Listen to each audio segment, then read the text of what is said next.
Sir, first, first you can you open the PPT, minimize it, and then share.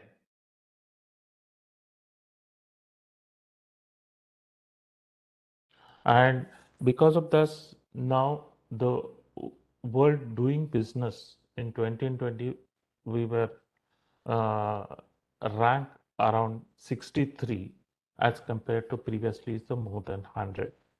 And because of this COVID problem, the pandemic, whenever there is a problem of going out and the lockdown was there, then the online selling industries has also increased. When I say this 1,000 billion, it is not only the food business, it is all retail business. It means that it comes to the lifestyle business, the food business, the FMCG, grocery, everything. And so that even in the 2021, the Q3, if you see, it is the phenomenal increase more than 100 USD in Q3 and Q4 in 2021, and the retail market in India is also increasing. So, which is predicted in 2030 is about a 1500 billion USD. So it is a huge market is in India. So everybody want to come, like Tesco, like Walmart, Amazon. Everybody want to come in India. So our food business comes in the FMCG. FMCG is market in India is 2021 is 103 billion, where the grocery market, which is a part of a food business, where our non-veg business is, it is about around 4 billion USD. So that is also FMCG market is also that is it is also growing from FY20 to FY25. It is just in 5 years, it is doubling the market.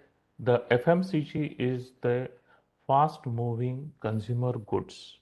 So whatever the cosmetics are there, or your food business is there, or your the uh, lifestyle business is there, everything comes under the FMCG market. So FMCG is one of the major thing which is increasing in India. Now, if we see the how the evaluation takes place in the retail in India, the first is before 1990, it is the just who is the manufacturer. He's opening the his own store or own outlet, but still also it is there. Now, for example, Bata, they are the manufacturer and they are opening the stores. Now, for example, some of the petrol pumps, they are also it is known as Coco. It is Co is company operated uh, and company owned and company operated. So it is a COCO model. So after 1990, it is come to know that the other businesses like for example apparel businesses first to come, so that you can say the branding of this apparel businesses in the retail. So for example, your Raymond shops, they are also increased, or that time the Cambridge shops, that is the brand in apparel that is increased. But after 2005 and 10, there was a big retailers came in the market, like Subiksha was there, the Nilgiris was there, the big Bazaar was there, then the Food World was there, and after that the Indian as well as the outside this businesses or or the retail chains are also there. Now, for example, your Reliance Retail has increased its potential and its presence in India. Then Aditya Birla, then your Raymonds and everybody lifestyles, everywhere there is increased the retail businesses. And so that the after 2010, the FDI is also increased, open, and then the Walmart, then the cash and carry business like your metro, they are also came Carrefour was also there. That is, they are also coming in the India for this. Now, what are the different formats of the retail? So that is the one thing is the exclusive retail shops. So that is only that particular brand products will be available in that shops. For example, is Haldiram shops, but now of course Haldiram is keeping other brands also. But a typical your if you see that Venki shops, which is Venki's own, only Venki's products will be there, or it is a company outlets. Or it's only the company, that particular company which is manufacturing the products, they are there. Multi-branded shops, that is the only some shops they will have the only particular the food business, but only frozen foods or any of this that particular type. Now, for example, chicken products are there. Only the chicken products from all the different brands will be there available. So, for example, the Venkis will be there, then the ITC will be there, that your Godrej products will be there. So, these are the multi-branded shops. The convenience of those retail shops, one-stop shops for the different brands in the display, and that will contain many of other products also, the food products. And the e-retailers are the recent, they have introduced and they are coming in the market after the COVID. That is the many of this platform with the app platforms they have come up, and which is also supplying to the going to give the home delivery like Swiggy or the Denso. These platforms are also increased afterwards.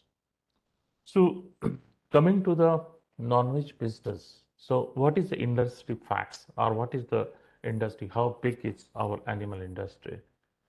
So we are the India is the leading exporter for the fish and the beef. The fish and the beef is more mainly for the exports. Fish may be the inland fisheries or the seashore sea fish, or it is also a what is known as pond fishing is there like rohu katla, or it is like a wanami shrimps. So, but mainly the fish is a 50% is a cold store and exported. The export market is a huge in for the fish from the India, which is exported to the European countries as well as USA or the Japan or Far East countries also. So 90% or more than 95% of the fish is consumed as a fresh, but the market is very unorganized. It is like on the seashore, the ship or boat will come, they will get the catch, that is auction, and that is again given to the small retailers and the small fishmongers, and they will sell into the market. So it is totally unorganized market. But if it comes to the chicken processing or the chicken market or the broiler market, it is very much organized. So many companies are there. The 100% of business is totally owned by these companies. Right from the chick, right from the your hat breeding farms, hatchery, feed, processing, retailing, and supply. It's every full chain is with the of the chicken is totally integrated. So it is mainly uh, mainly the organized market is there, but for only for the production. But whatever the after doing the growing the broiler, whatever the chicken is going in the market, it is totally unorganized. The maximum 80% is mainly the unorganized market. Only 5 to 10% is only the processing is done, and which is in chilled form or in the frozen form, it goes into the market. When it comes to the mutton, there is no any organized player, which is a pan-India players are not there, or very few players are there.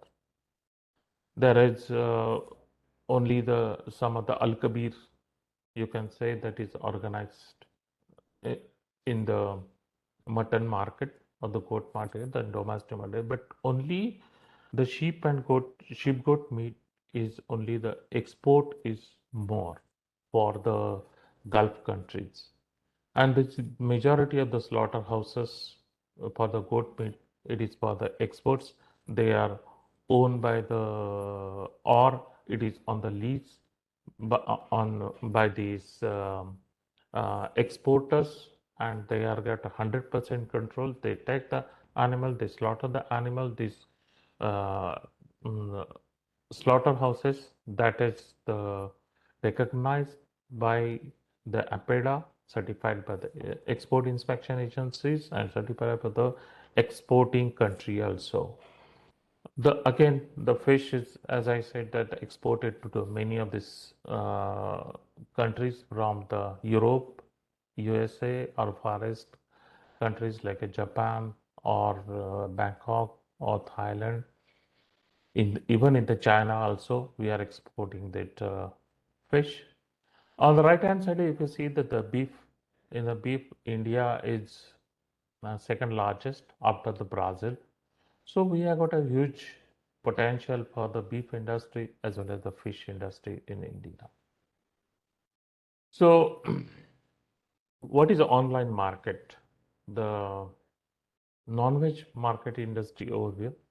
Meat is online market is also coming up. Indian meat market total size is 2.45 crores or the 32 billions, but most of the market is local and unorganized. The organized players are very few, and many of these organized players are only particular to that city or many particular to that state. The pan India players are very few.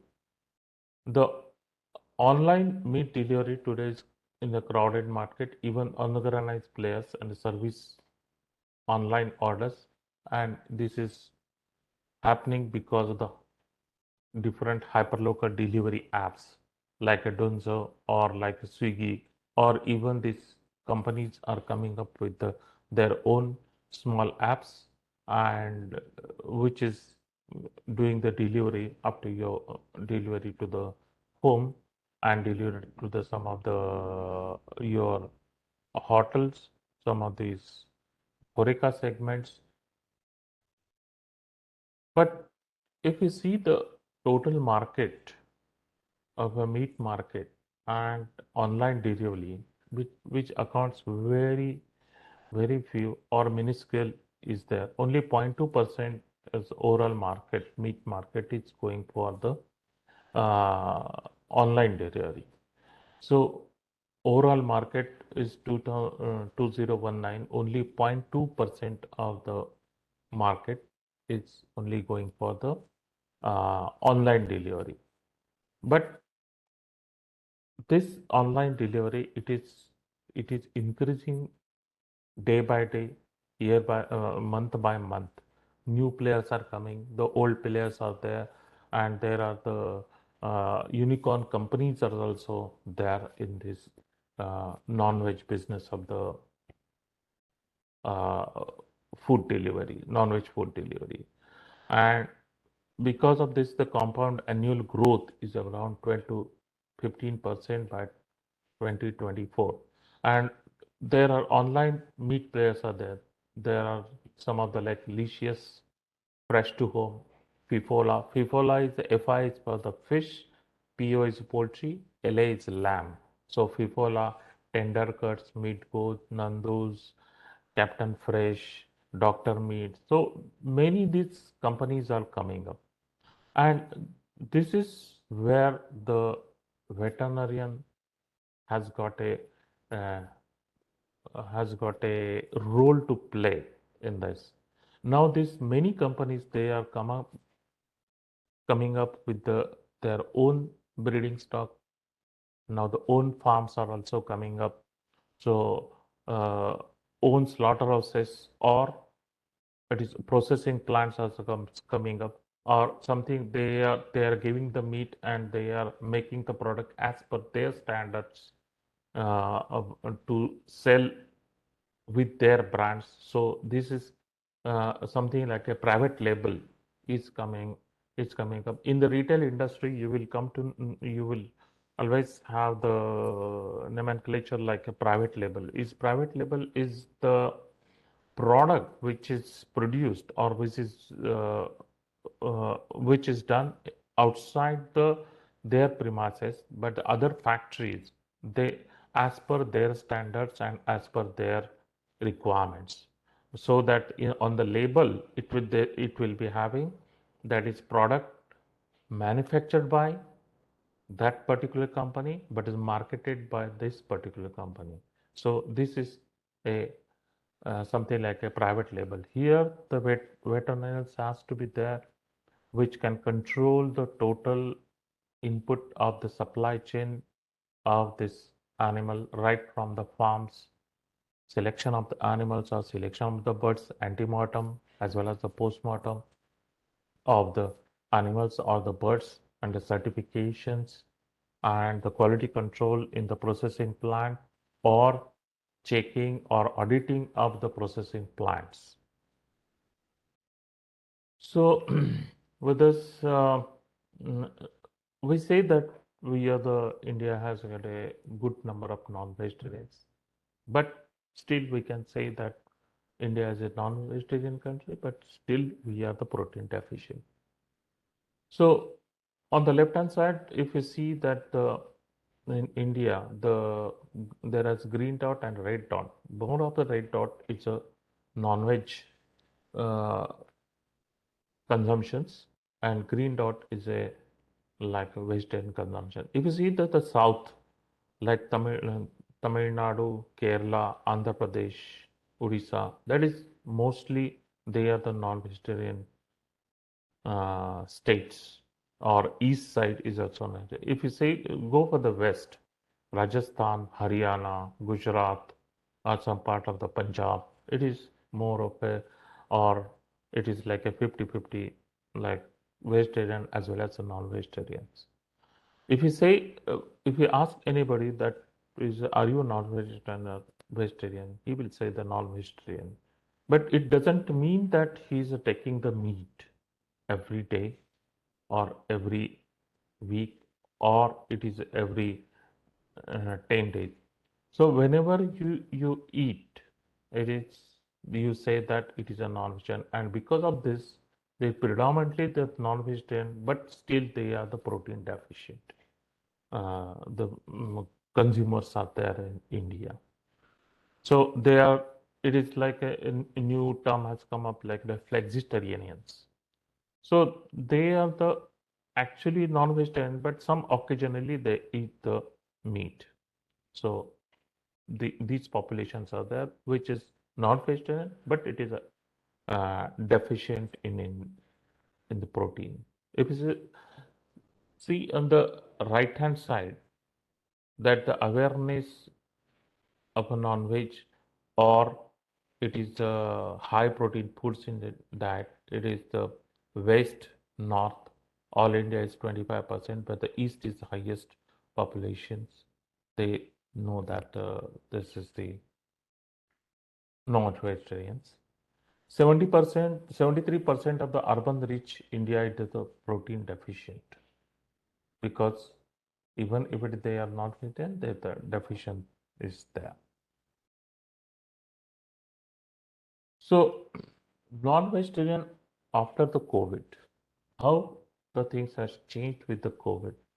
The first in the COVID, when they started with the social media, and somebody has put that the uh, COVID virus is spreading with the chicken, so that all non-veg uh, or the chicken consumption has dropped down to anything which is at the bottom rock. But afterwards, people come to know that the protein is required for to getting the immunity, and because of that, uh, the chicken consumption, the egg consumption is rise like anything, it's gone like anything, and because of that, even the online retailing has also come up in India. The food revolutions, the Indian will spend mainly now. It is the things are changing, and now the Indians are going mainly on the meat, that is protein rich foods, and the eggs and the fruit, and 20-25% up to that food revolution is going, and it is going on increasing.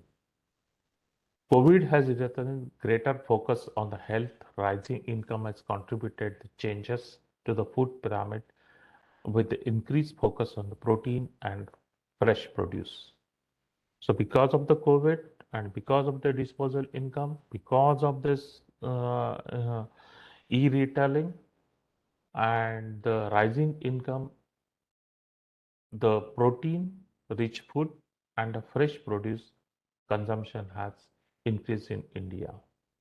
The Indian average per capita daily protein consumption has increased to 14%, over the world is 10%. The total percentage is increase as a percentage increase, but if you see that the lower side and the higher side, there's a difference is much more. If you see the country's dietary pattern, it is in the 2005 and 2025, it is the 13% is going on a 30% in 2025. So it is increasing. It is just more than double is the dietary pattern is coming up for the protein products, that is the meat and poultry products.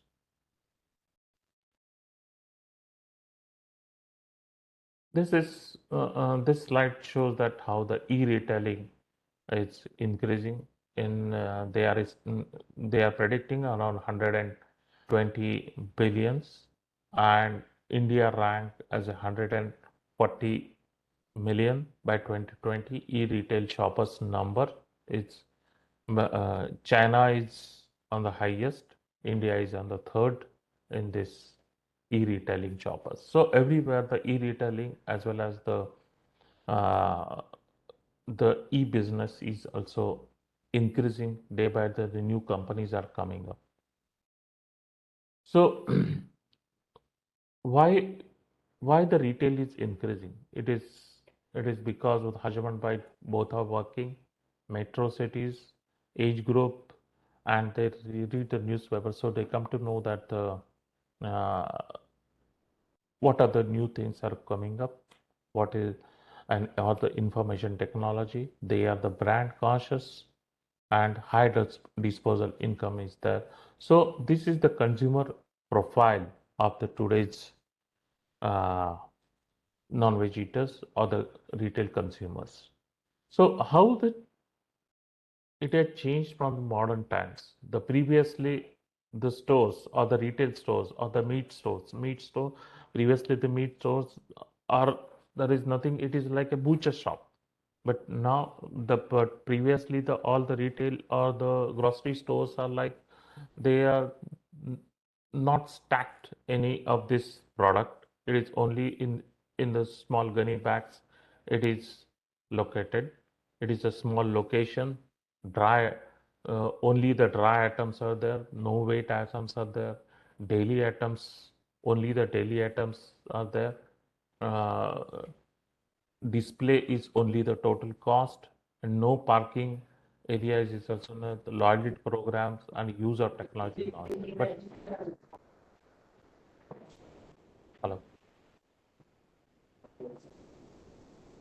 Uh, Yes, now, sir. but now the now the scenario has in the retail industry, it had changed. It is a well stacked items, clean environment, fresh stocks, more varieties. Pricing is also less, or it is affordable pricings. They have the parking facility, loyalty programs or barcode system, so that you can have the fast billing. So this particular slide shows that the poultry inventory at how the different states are there in the poultry production.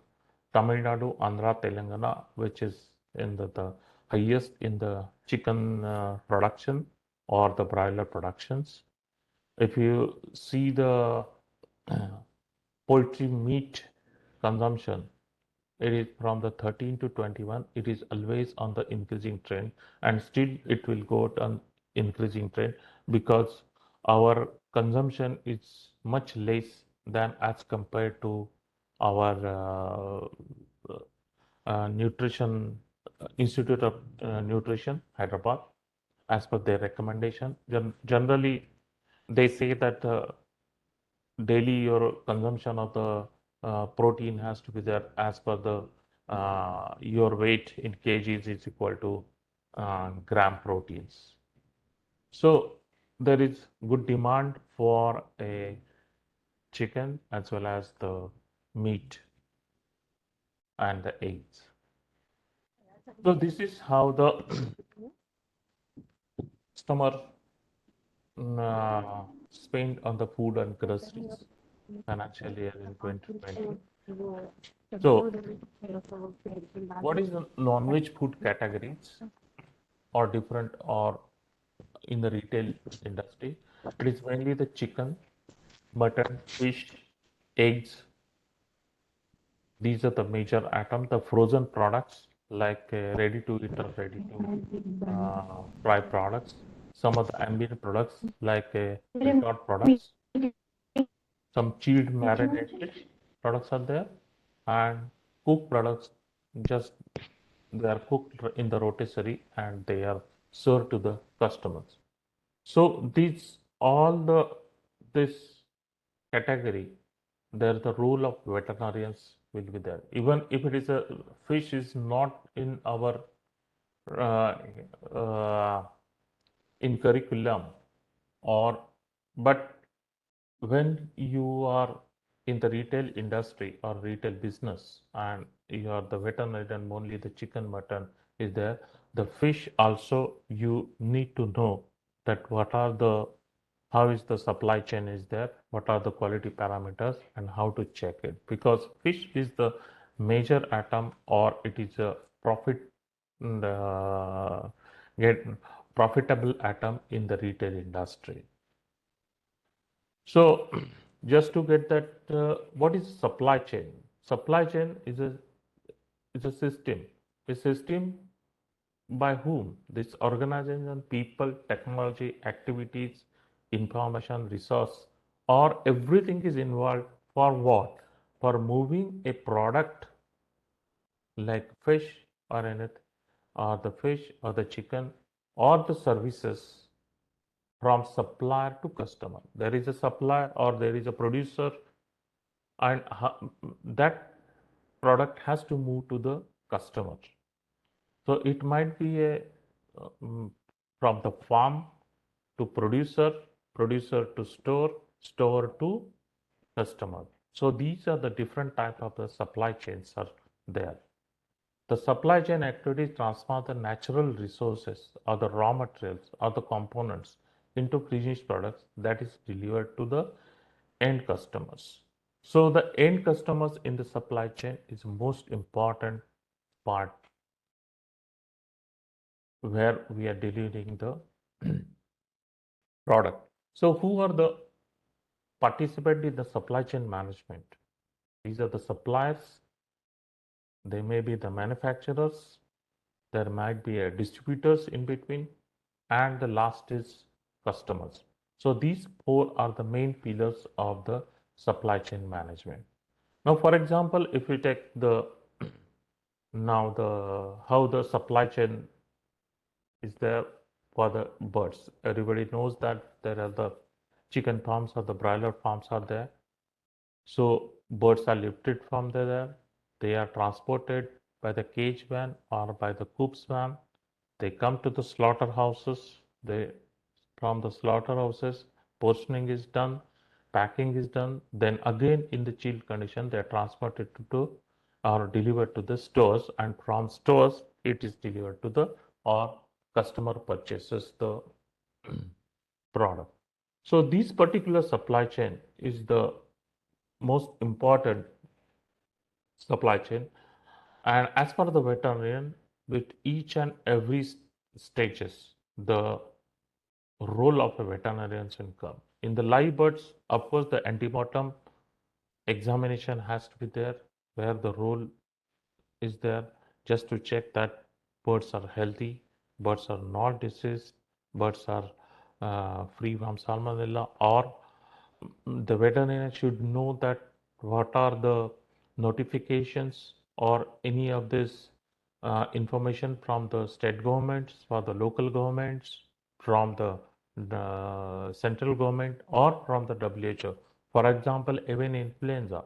If the particular area is problematic for the avian influenza, we should know that this particular area is not free for or declared as a AI problematic. So you should not take birds from there.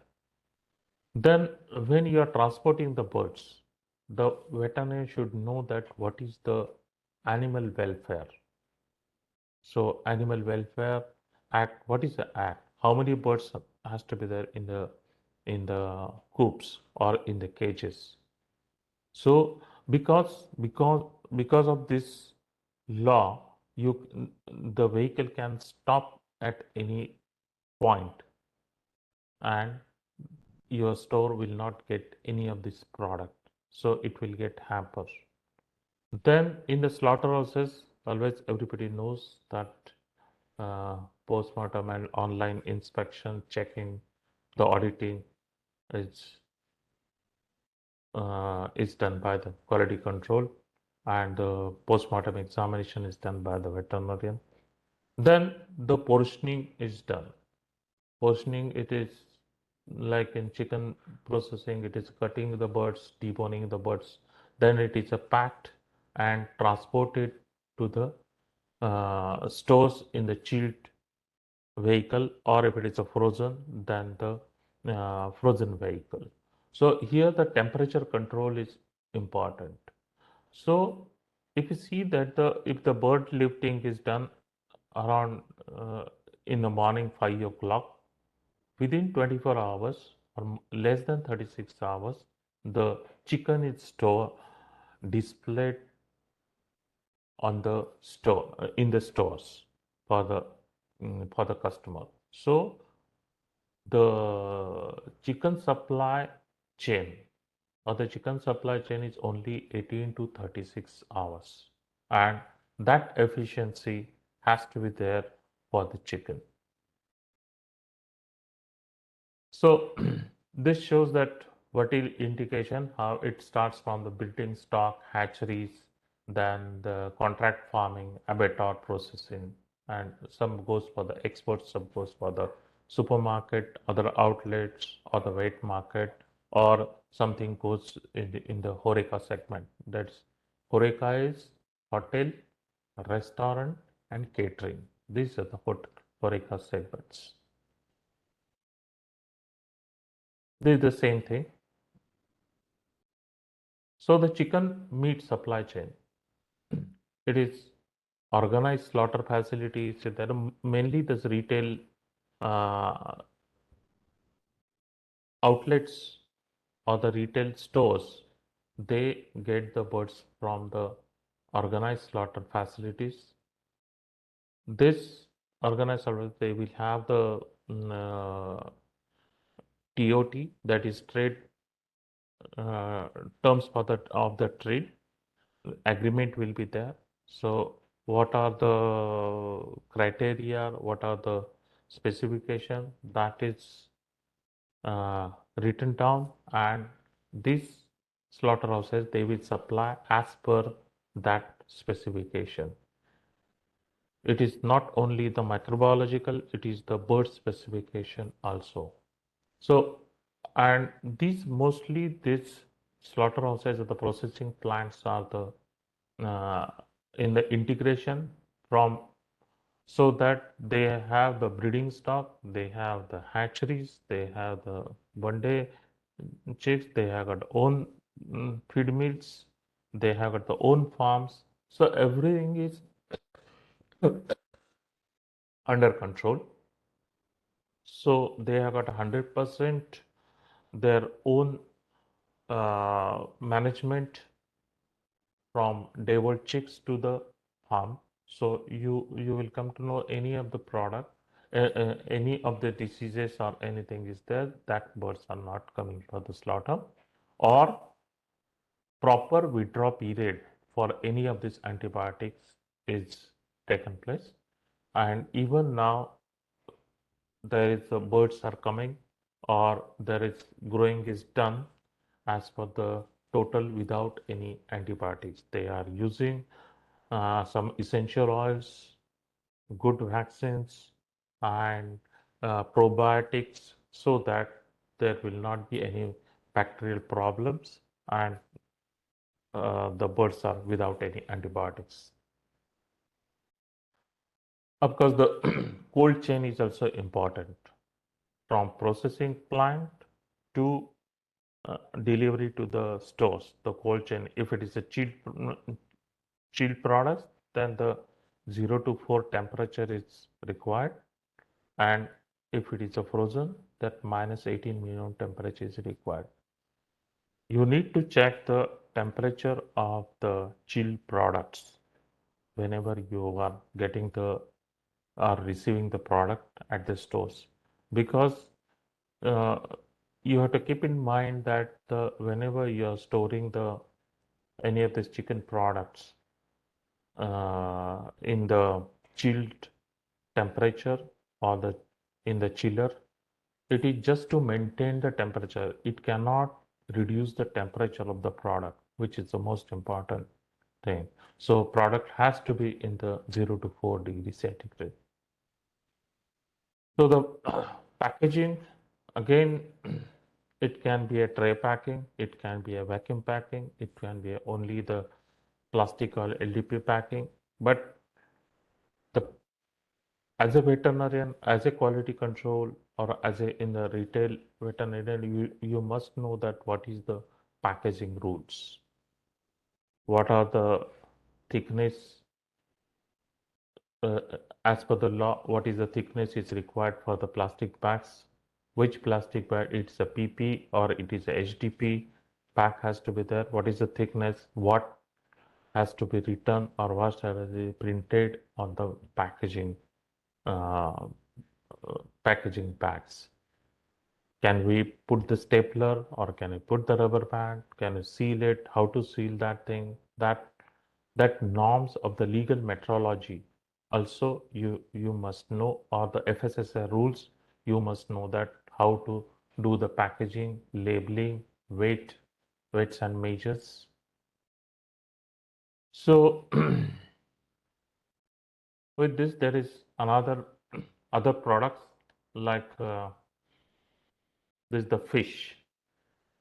Even though fish is not in as per the veterinarian is not in the fishery, is a different science, but you must know that the basic principles of the uh, fish landing, fish processing, what are the uh, basic problems in the fish storages, and how it is stored, what are the main problems are there, how it is degutting is done, and how it is transported.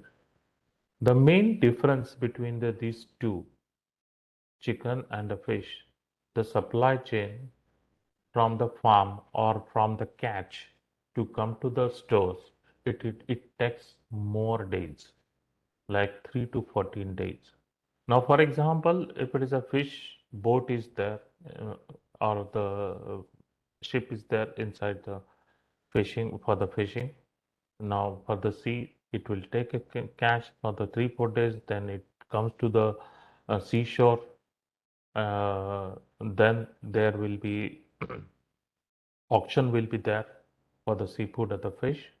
Then it goes to the fish market, which is uh, where the customer can um, has got access, or otherwise the small retailers, they will take the fish from this wholesale market, and it is a vendor, and vendor, they will transport it with the vehicle and which is delivering to the store. So sometimes the whole fish market, it is taken from the wholesale fish market and it is directly given to the stores, or it is directly goes to the DC or a distribution center of a non-veg retailer, where they will sort out, they will clean the fish or the seafood, and it is as per the requirement, it is packed for the particular stores. So here the days requirement for days required are more from the fishing to delivery to the stores. So here the main thing is that you should know that it is coming from the sea, which is the product is totally sterile, but afterwards it gets contamination. After whenever it is a auction is there, then the first contamination takes place. The cold chain is the major problem in the seafood industry. Then the use of ice, the ice quality is more important in a seafood because the ice is directly in contact with the seafood, and it can give the contaminations if the water is not as per the requirement, as per the standard. And then in the after delivery, the seafood is displayed in the stores on the ice bed, or it can be displayed on the in the store on the in the chilled uh, display fish display units. Here there will be a seafood which is catch from the sea, or it can be a inland fisheries. In the inland fisheries, it can be a ponds for the shrimps, that is Vanami variety of the shrimps. That is the if you go for the east side of this east side, that is the Orissa or Andhra Pradesh or Tamil Nadu, there are many shrimp farms are there, where is the same problem is there. The antibiotic, they also use the antibiotics if any diseases, any problems are there. So we need to check that what are the antibiotics that is used and what is banned as per the FSSSI, as per the rules and regulation. If you are in the export business in the non-veg food, you must know that what is the importing country, what are the antibiotics that is banned, or if even if it is there, then what is the requirement or what is the minimum requirement, minimum level as to be is there for that particular antibiotic. Same thing is with the pesticides. Many times these pesticides is also a problem. That is the main, it is coming from the your feed or the water. These are the main source for the pesticides. Now, same thing with the fish supply chain, the problem, seawater, it is the farming, antibiotics, or the cold chain with the temperature controls. Mainly the seafood, it is all the transportation is done with the thermocol box on in the ice. And it is going from north to south, south to north, or shelf life. So the shelf life is a big problem for the, for example, the rohu katla is mostly lot of consumption is there for the rohu katla fish for the east coast, and it is coming from the Bihar, Madhya Pradesh, and from the Andhra. So the transportation has to be very effective in the supply chain of the fish. Uh, next, next is in the mm, non-veg market. It is the mutton. Mutton is the costliest item, but the organized farms are very few, or now it is coming up little bit of farmings are coming up, but The slaughterhouses facilities are not there. There are very few facilities are there. Whatever the big slaughterhouses are big uh, um, export houses, they own their slaughterhouses, but that is going mainly for the exports. So live goat from the it is purchased by vendor or by middleman from the farmer. Then it is a consolidated, it is a mandi like thing, and the local village, the wholesale market. Then it is going for the slaughterhouses. From the slaughterhouses, it is transported in the chilled van, and then it is delivered to the store. So it is from the slaughter to the consumption, it is very less hours are there. But the business is not a organized business. It is a small time slaughterhouses or small time retailers or butchers are there in the market. So the quality control of the mutton is the most important, most challenging for a veterinarian, right from the animal selection to packing to slaughter and to storage in the stores, because as it is a hygienic conditions and the slaughter is not proper, the contamination is on the higher side. So the chances of getting a problem or spoil spoilage of the meat is more in the mutton. So what are the main challenges in the mutton supply? The slaughter facility. There is very few slaughter facilities are there. So that is a big challenge is there. Now government is coming up with the small slaughterhouses, cooperative slaughterhouses, the government slaughterhouses, but the facility is a big problem. The storage of meat, the storage of meat after the cutting, that many times that facilities is also not there. The temperature controls of the chiller facility is not there. Then hygienic condition at the slaughterhouses, the temperature controls. These are the more in uh, the local butchers are there are in the this type of business, and this is mostly the unorganized business. When I when you see that in the mutton business, it is the like if it is the family is there, it is the his grandfather is taking the meat from the one shop, then the father is taking from the same shop, the son will take from the same shop. So it is like a loyalty of the particular shop is more. But now after this retailing business or the retail pack things is there, uh, which is a clean one, the scenario is changing. The customers are coming in the stores and they are taking the packed mutton also. So this is the another change what we have seen. Now again the another one is very good and a cheap source of protein for the customer is the eggs or the table eggs. Table eggs, the mainly the layer farms are there.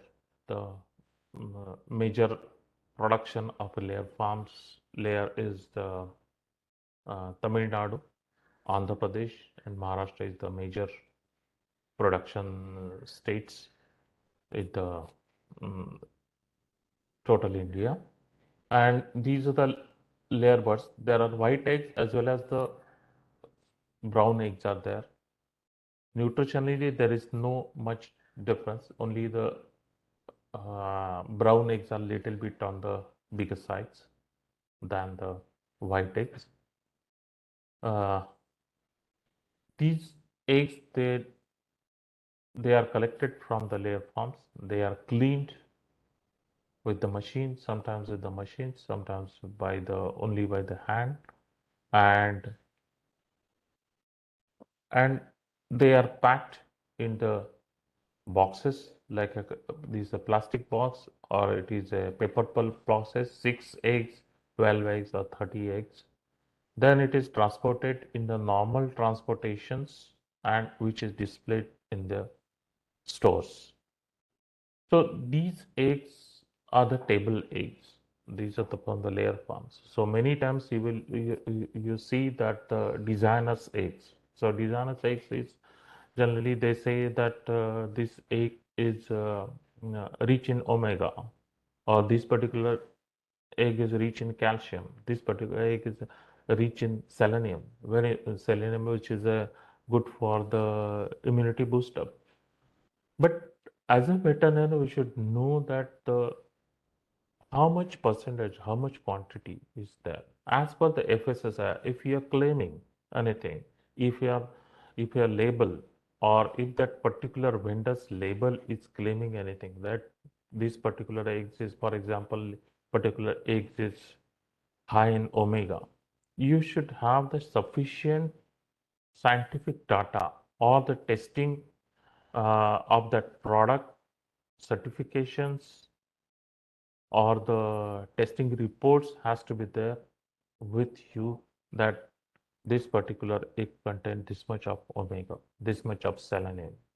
Otherwise, that becomes a problematic when FSSI inspector comes for the inspection of your stores.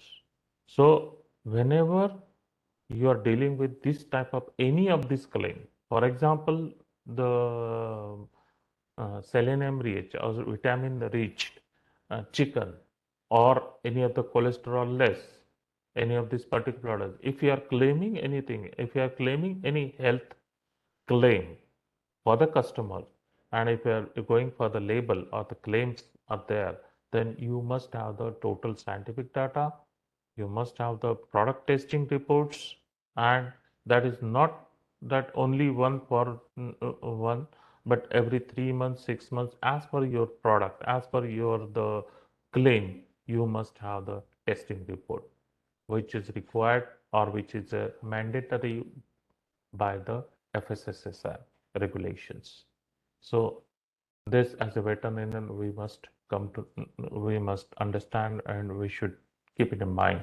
So even if it is a veterinarian, we go for the antemortem, postmortem. But as a if you are working with the retail market in the food system or the food chain, we must know that what is FSSI rules and regulation, what is rules and regulations for the legal methodology, all weights and measures, what is the Essential Commodity Act. So these things are required for the uh, veterinarians who is working in the retail market. So the problem in the eggs is the pesticide, is mainly the fish meal. It is the mainly the culprit. Whenever they are uh, drying the fish as going as a fish meal, as a protein source in the layer pit, many times it is contaminated with the pesticides, antibiotics. So many of this uh, uh, uh, antibiotics has got a withdrawal period sometime. So 1 week, 3 days, 5 days, 10 days. So we should adopt this or the some of the antibiotics which is not going for the animal feeding. We should avoid these antibiotics, or some of the products are there zero withdrawal period. We have to use this product. Then food pathogen, of course, the salmonella is a big problem in the chicken industry. Uh, so of course now the birds are coming with 100% testing programs are there at hatchery level or the breeding stock level. So they are birds are uh, free from any salmonella problems, or they are uh, giving the probiotics, they are giving the prebiotics, postbiotics, they are giving the AGPs, so that all the products are salmonella free. And the dirty eggs are, if it is dirty eggs are, we need to clean it only with the sandpaper. Packaging is there, then the transportations is you should have the good packing material and good transportation, because after packing, if any crack is there, if any breakage is there, the liquid will come out and there will be a contamination of the whole packet. So the temperature, of course, it is a problematic when it is a temperature is higher in the summer season. So sometimes you get the desi eggs or the free range eggs or the country eggs, which is the main problem of the birds. Blood spots will be there in the eggs, which are not harmful, but aesthetic point of view, the customers are a little bit scared with this. So this is all about the egg supply chains. So what are the main drivers in the chain? That is, in the drivers are inventory, it is cost of holding. So um, the availability is a major problem for the responsiveness. The inventory, that is the reach in time, that is the just in time, is the inventory problem. Inventories just in time is the key for this inventory. Transportation is the speed, is the responsiveness. The facility is the processing flexibility, so the how the facilities you can use it for the everything, so that the it can be used for the chicken, fish, meat, everything, but there should not be any cross contaminations. It is not only the food, it is not only the pathogen, it is with the smell also. The if it is having the fish facilities, then there is a chicken may get smell of a fish if it is not proper uh, care is not taken. Now, in the stores, how the storage is done, the raw fresh of any produce, it is stored at the 0 to 40 centigrade. Shelf life is 2 to 3 days in tray packing. But if it is a vacuum packing, you can take on the uh, uh, up to 1 week or so. Raw frozen, it is kept in the minus 18 degrees, 6 to 12 months. Processed or value added or like a marinated uh, is there. The temperature is here, it is wrong. It has to be a minus 18 degrees centigrade for the frozen and up to 9 months. Can is ambient temperature 1 to 4 years depending upon the products. So these are temperature range. It is a chilled, it is a frozen or ambient. These are the three things. Now, how the from the distribution center, how it is transported? That the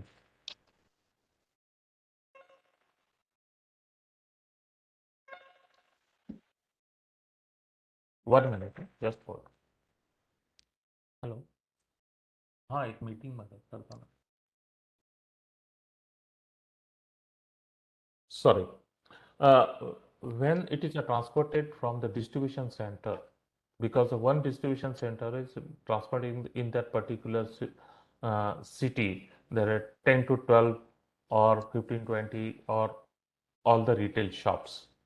So it has to be close chilled vehicle. Then after closing the vehicle, it is a number or anything, any numbering or any of the seal has to be put. It is sealed by the mainly by the security person, and everything, the documentation has to be there. This is the very important as a audit point or as a veterinarian. If it is a QC, if you are looking for the QC, or otherwise it can be a problematic in between, because there are the different brands are there, all the rivalry things are there. It is also important. It is after this terrorism, it is known as the things are like a bioterrorism, which is subsequent while I will explain it to you. So in all this transportation vehicle, the data logger or the temperature display units are there, so that you will come to know that whenever it is transported, the temperature is maintained, and if any failures are there, you will come to know before it is going to the display or before it going to the customer. So this is how the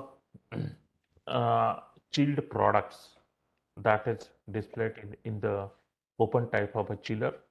So on the bottom, if you see whatever the net light structure, if you see, and at the back side there are the holes are there. The uh, chilled air is moving from this net light structure to back side, and it is continuously process. Continuous process is going on, but with the fan, that is the air is taken from the chiller, it is chilled on the cooling coil, and it is coming on the product. So you should not uh, close, or you should not put anything on this nets, or you should not stack the product at the back side, otherwise it will the flow will get hampered and your temperature control will not be there, temperature will get increased. So this is the chilled unit. This is how the fish is displayed in the mm, uh, in the store. This is on the left hand side. If you see that this is the chilled unit where they have what a inbuilt chilling units are there. So on the ice bed you can have the uh, mm, uh, you can display the fish. Here in other two things, it is a insulated mm, tray or insulated display unit is there, where there is at the bottom there is a mm, uh, 2-inch or more a ice uh, ice pack is there, and on that it is a the fish is displayed for the customer. So first customer can select the fish, then the weighing is done and the cleaning is done and given to the customer. This is how the here you can see that in the chilled products, raw chilled, which is kept on the ice uh, ice bed on the left hand side. On the right hand side is also ice bed, and the different chicken, mutton products are there. But you cannot put the fish and the chicken, mutton in the same display in it, because otherwise the chicken will get a smell of a fish. So even the cutting platforms are the different. Here, how the chilled products or the cooked products that is displayed on the in the chilled unit. These are the sausages, sheikh kebab, and it is super chilled products, and it is weighed as per the customer demand and given it to the customers. This is the display of a frozen product. Again, the same thing. It is the air is moving, and you have to keep the little bit area for the circulation of the chilled air. Here, this is the display. Here it is a display. You should always know the temperature of the freezer. It has to be maintained at -18 to -20 degrees centigrade. If any problem, you need to have the one a emergency type of a freezer where you can uh, shift all the material, frozen material to the and this is how the ambient products are displayed. Here the ambient product, these are the uh, cans of different seafood or fish.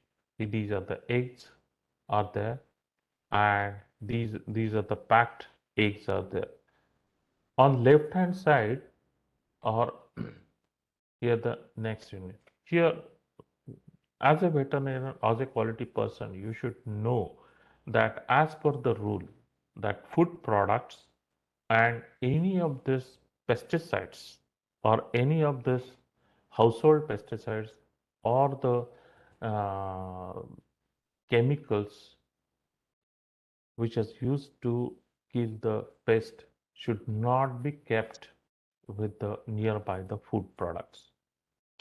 So these are the pesticides. Now here you can see the Mortem, you can see the heat, and there are the food products. By law, by FSSAI rule, you cannot keep the uh, pesticide products and any of those. It is not only the eggs or it is not only the non-veg, any of the products, like for example, vapors. So for example, your Cadbury chocolates, anything, you should not keep it in the nearby. Some space has to be there. So there, if anything leakage or anything is there, it should not be a contamination with the food. Even these pesticide products, you cannot keep it in the near the baby products. Now, for example, baby powders, baby diapers, or things there, you cannot keep it by the rule. So these, as a veterinary, if it is not a food safety, uh, food safety or any of this mm, uh, food safety, it means because of this chemical, physical, or biological things, so you should know these type of rules. Now, so this is all about the little bit about how the display and how the things are happening in the uh, retail non-veg stores. So next retail non-veg stores is the main is cleaning and sanitations. It is the most important every time because when you are removing the scales of the fish or removing the cleaning of the fish, the everywhere the scales will be there. There will be a smell. There will be a contamination with the cutting boards. So you must have the cleaning sanitation of every stores. So that the first has to be the cleaning. So every 2 hours or every 3 hours, the mopping has to be there with some of the disinfectant or anything, or any of this, which is the non-perfume disinfectant has to be there. And so you must have the cleaning program, the cleaning procedure, the trained manpower. You must have the cleaning agents and sanitizing agents. Cleaning is only by visual, it is a clean, it is, you can say, but it is not a sanitize.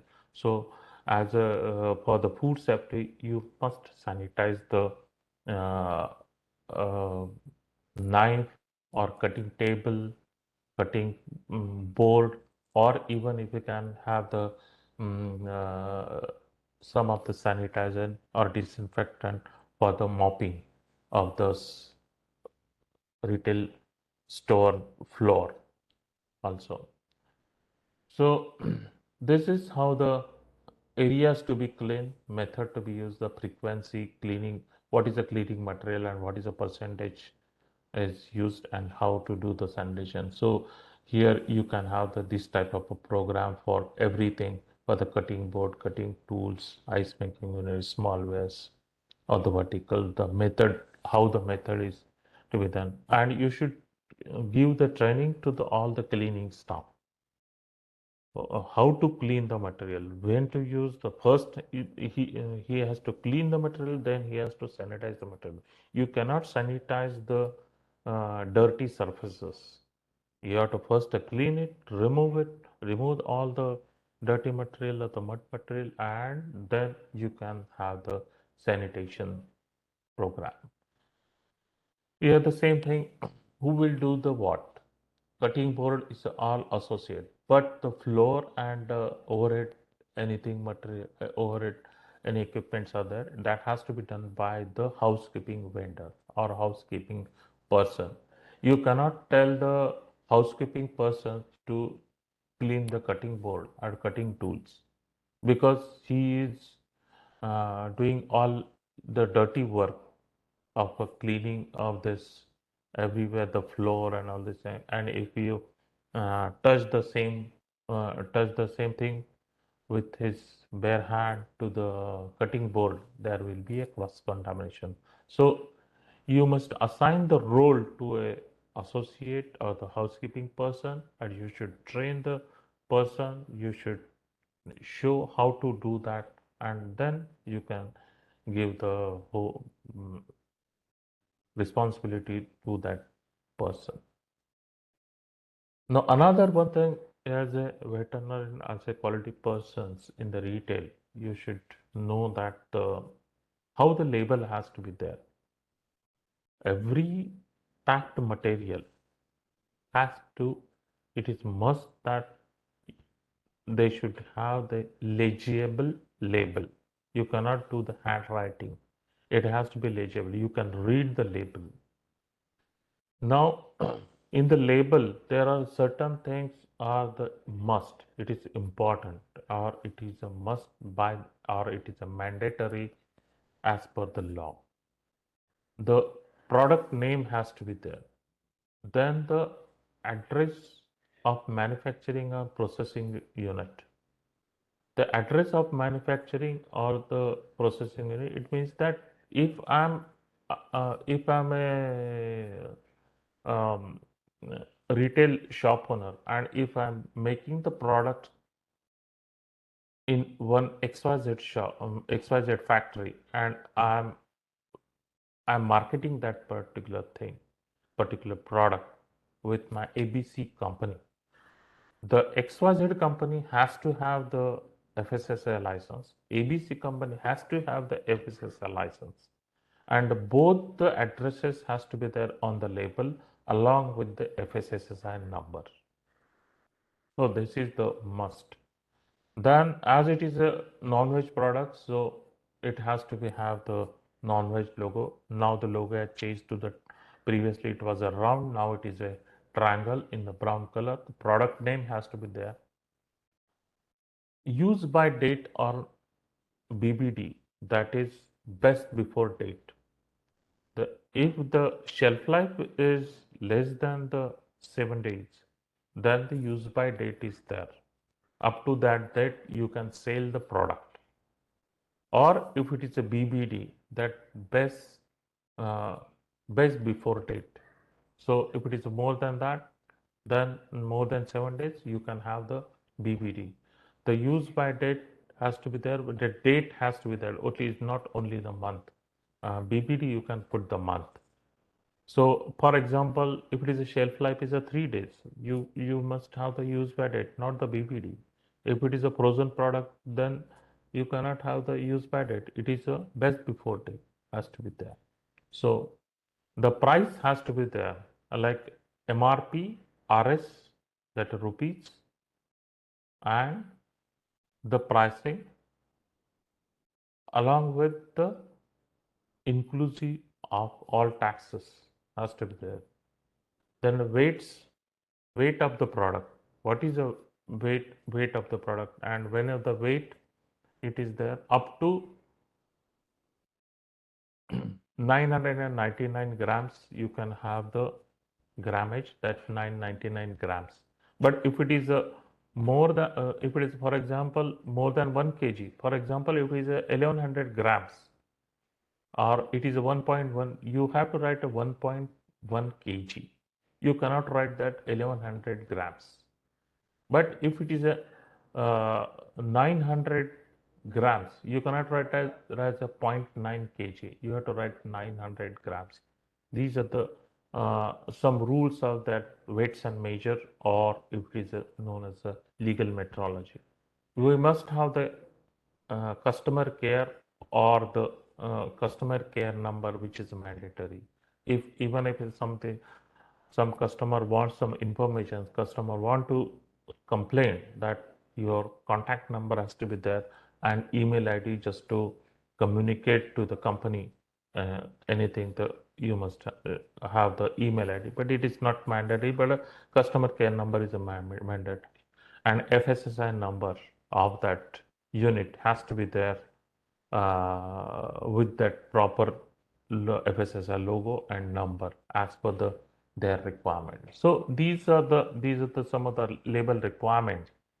And whenever you are selling the non-veg goods, the non-veg products, if you are selling that, you must have the FSSI license to sell these products. So whenever you are opening the stores, what are the requirements or what are the licenses, the regulation? You must have the NOC from the local authorities. So the local municipality authorities or any of these gram panchayat, any of this nagar palika, municipal corporation, they will go and inspect, and the NOC is given. Because if it is a non-veg shop that nearby the temple should not be there. So certain criterias are there. So you must have the FSSI license or registration if your uh, if you're the uh, uh, your selling is or your revenue is less than 12 lakhs, then you can do the registration and you can start the business, or otherwise you need to have the licenses. If you're going in the more than two sets, you must have the license. If you're slaughtering the more than 500 birds or two animals, 50 animals, then you must have the FSSI license. So these type of certain rules are there for the FSSI license.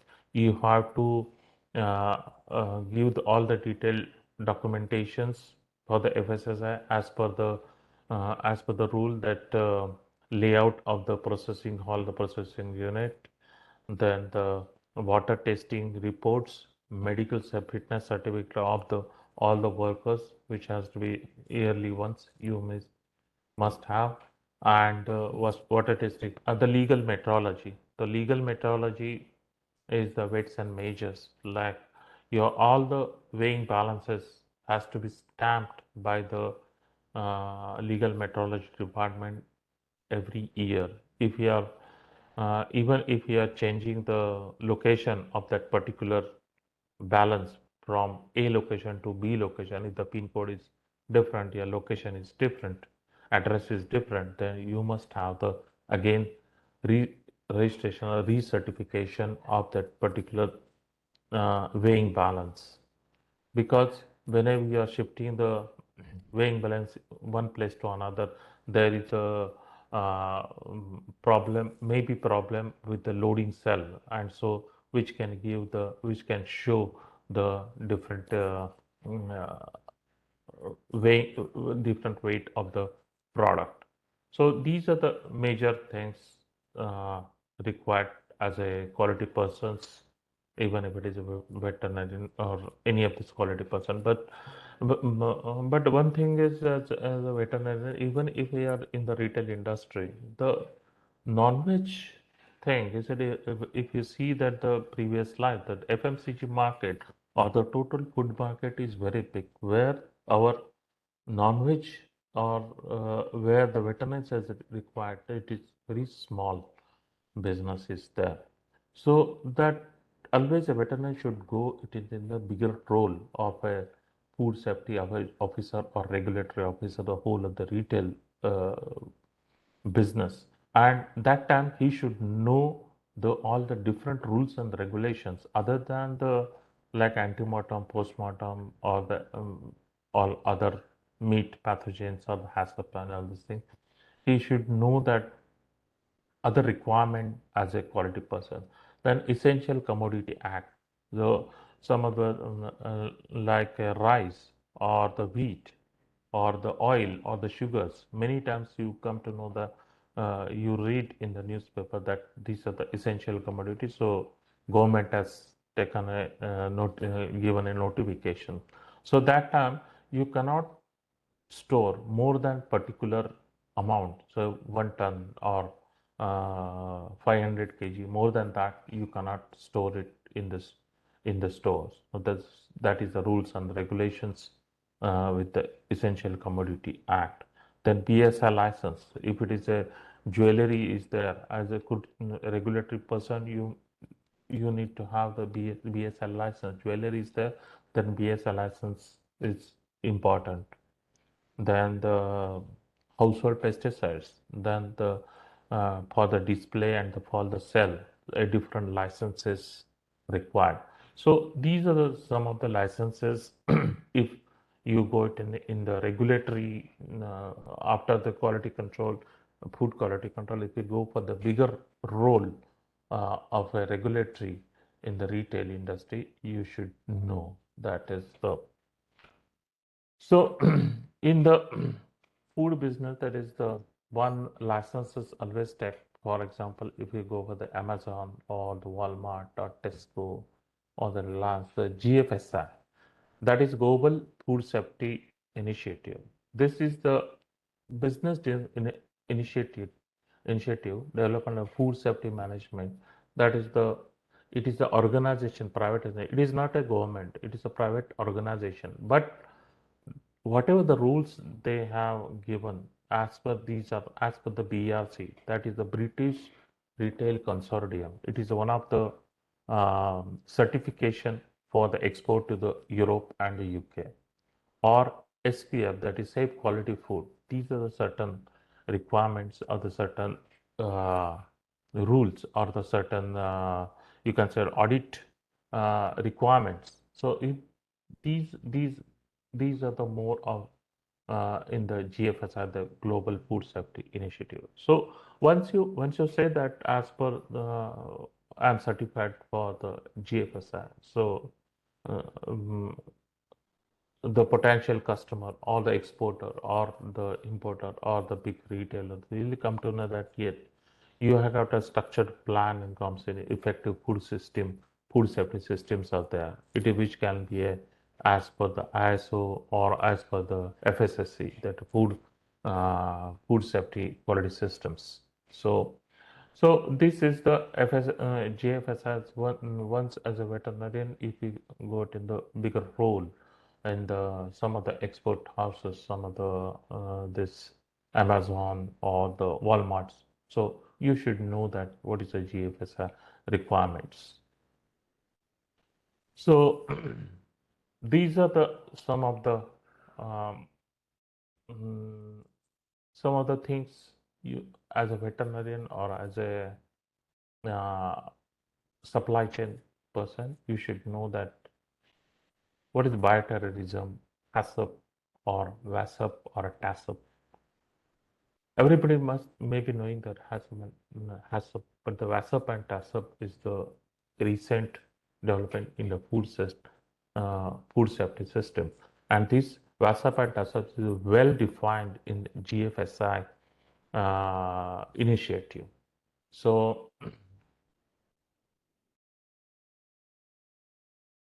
so what is the bioterrorism? So now, for example, if it is a previous slide, but the same thing is uh, same concept is there.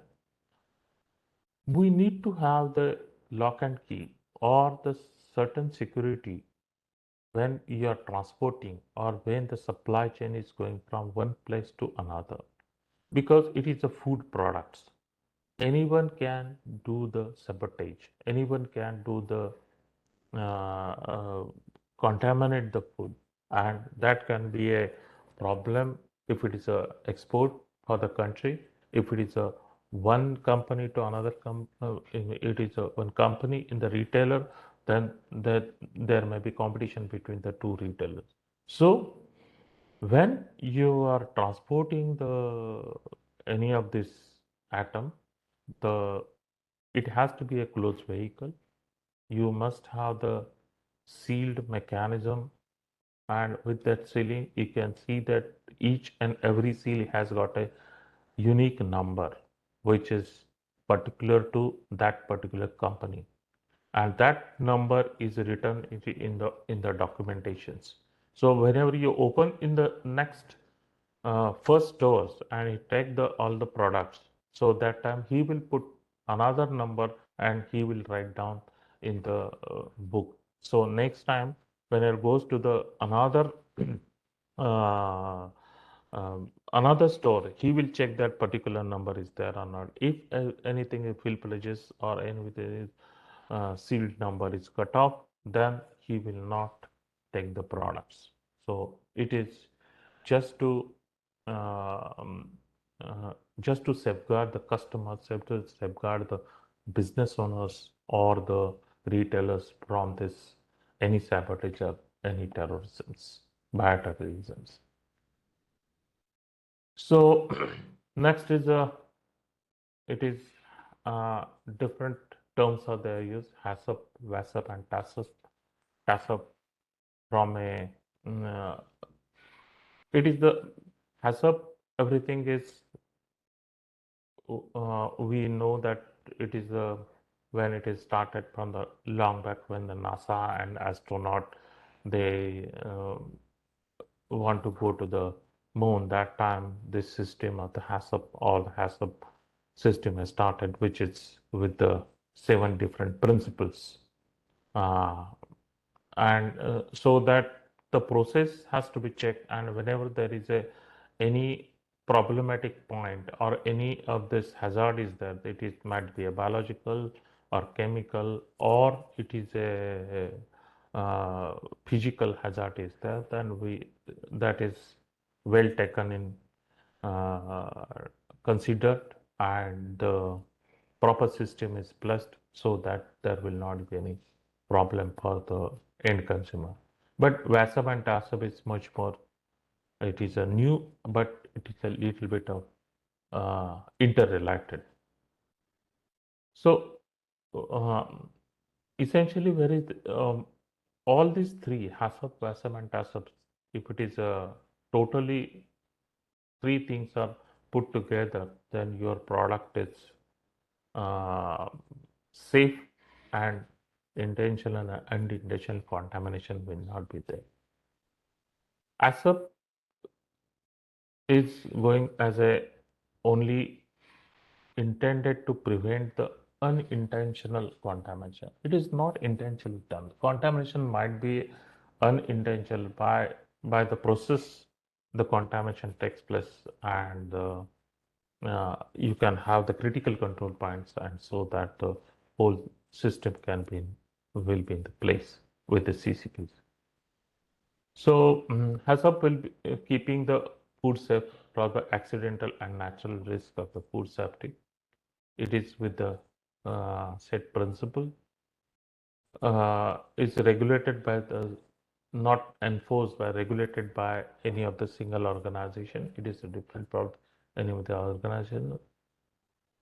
Um, every food system it is in the GFSI also safety standards are there and everywhere it is the principle of the HACCP are codified are written down by the FAO and FAO general principles that food hygiene contains the HACCP principles as as per the HACCP codex principles. So HACCP is well versed and every um, food factories, food production companies, they are working on that with the HACCP.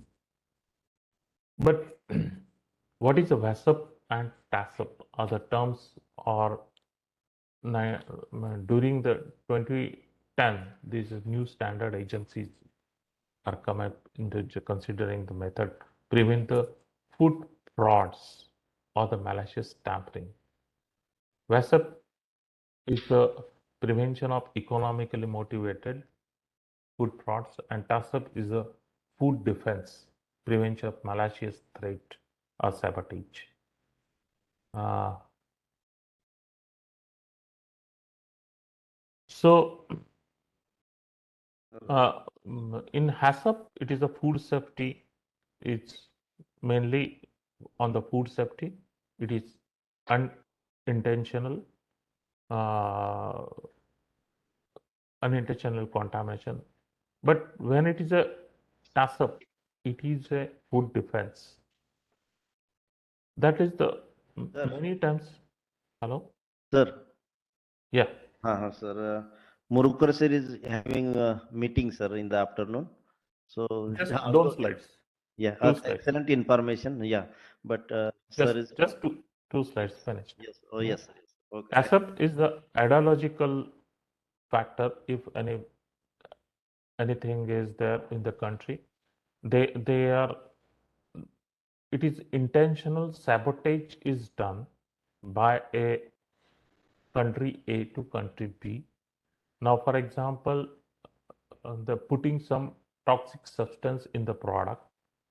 The main thing is there is main thing harming the population or the harming the it is a food safety harming the population, and there is uh, there is no any economical gain or anything is there in TASAB. It is ideological factor, and the harming of the population is the most uh, important over there. And in the WhatsApp is the this is the vulnerability critical control points. The intention of this is the getting the more economy or more money or the economical drive is more. So misleading or the dilution or putting the melamine in the your milk powder so that the protein percentage is more. It is the economical gain is there in the mm, in the WhatsApp. So these things we need to do as per the same similar to as per the HACCP. In the next slide is the how the FSSR licensing. It is generally the hygienic and sanitary condition of the food business operator. Different schedules are there. So, and auditing is done as per these regulations. So, blockchain in intermediate industry, it is very new. So, you can get, if you do the scanning, then you can get the right from the day old chicks to end product, how the things are happen, what are the supply chains, the country operation, everything you will get. This is very new. And with this, hurriedly, I will thank you for everybody to for the patience listening with it. And with this, I will close my uh, topic. Thank you very much. Thank you so much, sir. Very excellent information you have presented, sir. Very in a simple way, very easy to understand, very clear with all these diagrammatic presentations, photographs, images, starting from the evaluation of retails in India, then different facts, industry facts, and then distribution of retail markets across the country, as well as supply chain, means of chicken, then mutton, fish, eggs, then different means problems and solutions for in the supply chains, how to manage it, how to take the precautions in the during the storage. So different aspects, what are the cleaning and sanitizing, labeling, license, what are the requirements and role of veterinarian. You have elaborated in retail markets and supply chain in animal origin food. So such a very nice, wonderful presentation. Means all these informations, just all the participants definitely miss they got benefited. Only time is the constraint. So sorry for that, sir. But very excellent information you have given on public health issues related to avian influenza. So I request Dr. R.J. Jhende, sir, our course director, PI, and Professor, Department of Veterinary Public Health, to give brief information about our second speaker, Dr. H.V. Murukar, sir. So, Jhende, sir, please. Thank you, Dr. Vaidya. Hello, Dr. Murukar sir is there? Yes, I'm there, Dr. Thank you, sir. Thank you. Good afternoon, everybody. Good afternoon, sir. Once again, welcome all the participants. I have pleasure to introduce my again one more guru, Dr. Murukar sir. I think all the veterinarians who are the participant for this program knows Dr. Murukar sir in detail. Okay, but as a part of this training program, I introduce to the other participant who doesn't know about sir. So as graduated from the Nagpur Veterinary College and post graduation from the Mumbai Veterinary College, and during his in service, he has completed his PhD from the Guwahati. The professional activities, as per you know that is working presently at Bhopal, the high security laboratory. That is Nishad, now a new name.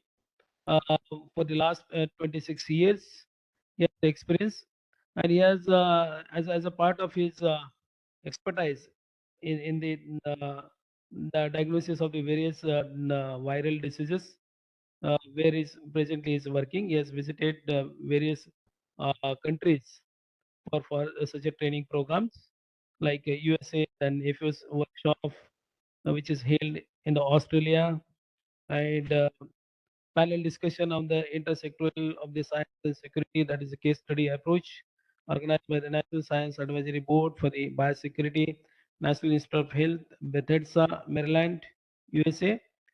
Then Biorisk Management Advisor Training Program organized by the Santia Laboratory USA at Antalya, Turkey from the 1 to 10 September 2012. The regional meeting of the OIE Reference Center in Asia Pacific, that is at Tokyo, Japan, in the February 2017. To his credit, there are 76 research papers which are published in the peer-reviewed national and international journals. Manual's book chapters he has published about 14. The number of trainings, workshops, seminars he has conducted at various his working place. There are about 16 training programs organized. The papers presented at national and international conferences, that is 102. And the awards, he has awarded with Fellow Awards of the IAV Peaches, then member of the National Academy of Veterinary Science, and in 2016, IFBA Biosafety Hero Award, which is awarded by the International Federation of Biosafety Association at Ontario, Canada. And he is also working on the various committees of our MAPSU as an expert for selection and identification of the students and the staff for the international training programs. And also he is working as an member for evaluation of students and the faculties also at our MAPSU.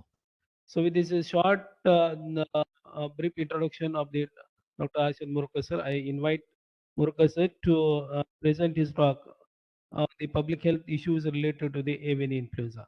So Murukar sir, please. Thank you very much, Dr. Zende. Shall I share the slides? Just Yes, sir. Yes. Yes.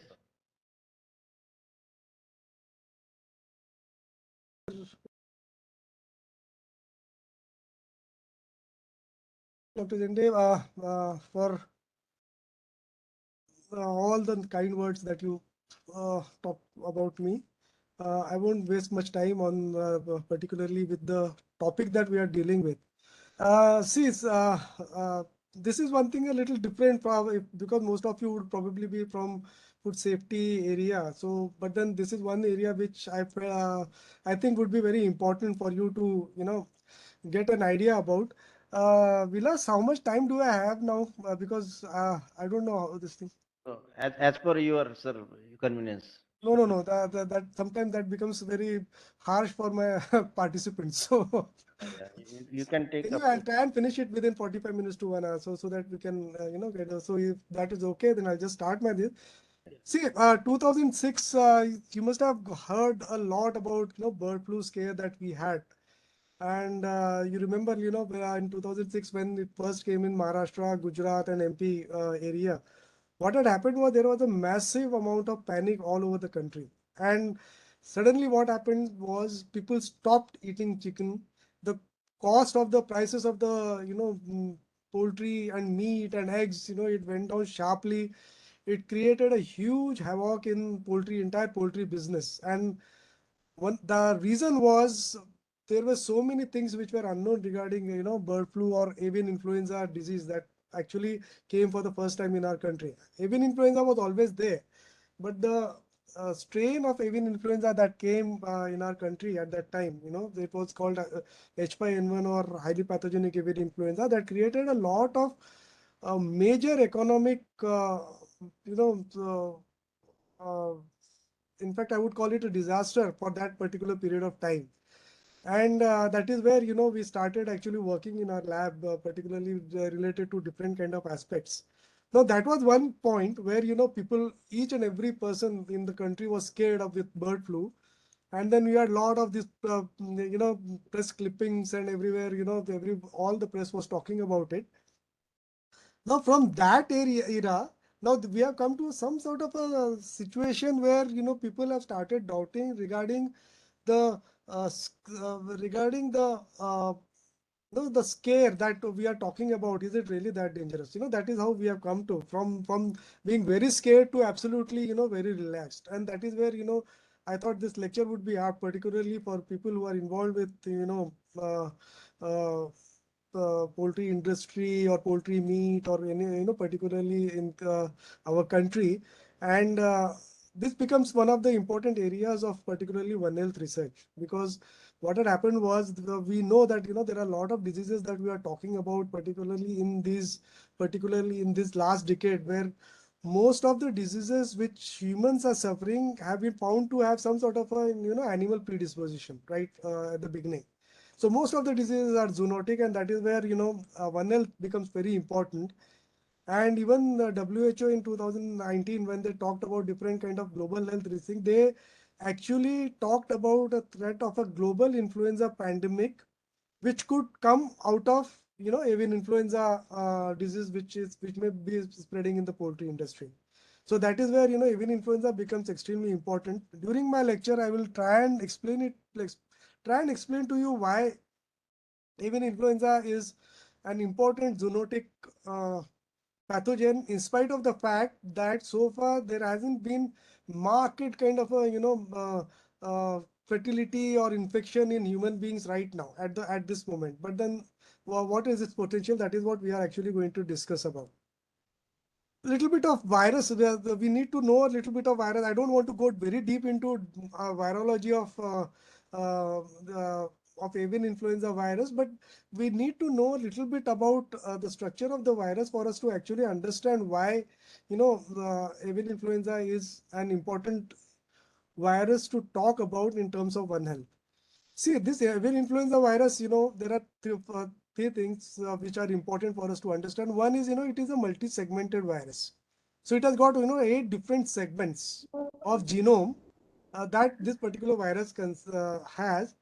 The reason why this is important is because these are segmented viruses, the chances of, molecular recombination or antigenic recombination of these viruses with different other subtypes of viruses are much, much higher than any other normal virus. That is why you have got lot of, genetic changes which keeps on happening, and it becomes more and more dangerous. So that is one thing that we need to understand, the genetic nature of this. Plus, the other thing that is important is, the variability of two different proteins which are present on the surface of the avian influenza virus. One are the hemagglutinin proteins, and these kind of hemagglutinin proteins, these are, it is like kind of a present in the form of spikes actually. And the other is the neuraminidase protein. These two proteins actually play a very important role in pathogenicity of this virus.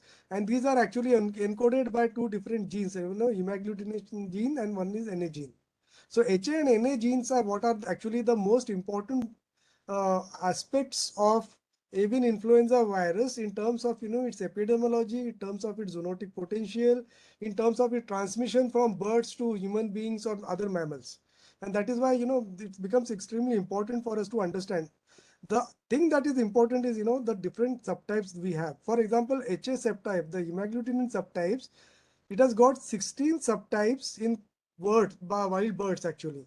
And there are 9 subtypes. So what happens is, when these two, in combination, actually you have got, come across more than 280 different kind of variations of these avian influenza virus subtypes. So you have got, for example, one H5 from HA subtype and N1 from NA subtype. So H5N1 becomes one virus subtype. Similarly, you have got H9 and HN2. So you have got, an array of H and N combinations, and each of this will have its own characteristics in terms of its pathogenicity, in terms of its specificity to host, particular whether it infects humans or whether it infects birds or whether it infects different animals. So all these things are extremely important for us to understand why avian influenza becomes an important virus in terms of its ability to transmit from one species to another, and that is why it becomes very important, because generally avian influenza, if you as the name suggests, it's a bird virus. It generally its principal host is going to be a bird, and among these, the aquatic wild birds, all the migratory birds which fly from one place to another, they are the ones which actually harvest this particular virus, and it acts as a reservoir. The reason why it is important is, generally in normal poultry, it causes a massive fertility. In fact, it destroys the entire flock and flock after flock once it gets infected in particular flock.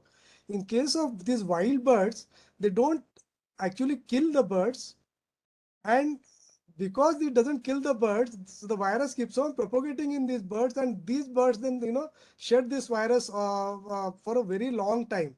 And whenever they are moving from one place to another, particularly during winters, most of these wild birds, they migrate from colder places to warmer places.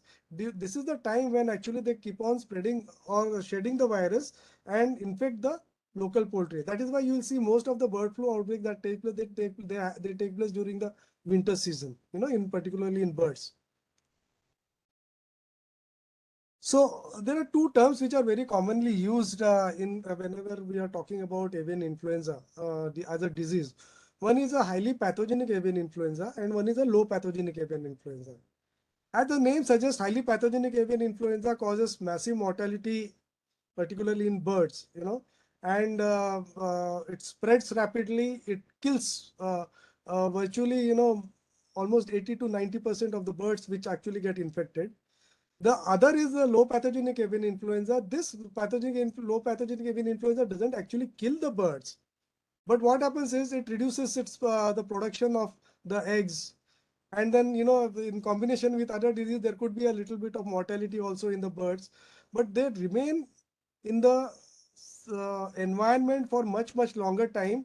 And that is why this H9N2 virus, this low pathogenic avian influenza virus, even though it may not actually kill the birds, but these viruses are more dangerous in terms of its perpetuation in the environment, and also ability to infect the human beings from this avian influenza virus.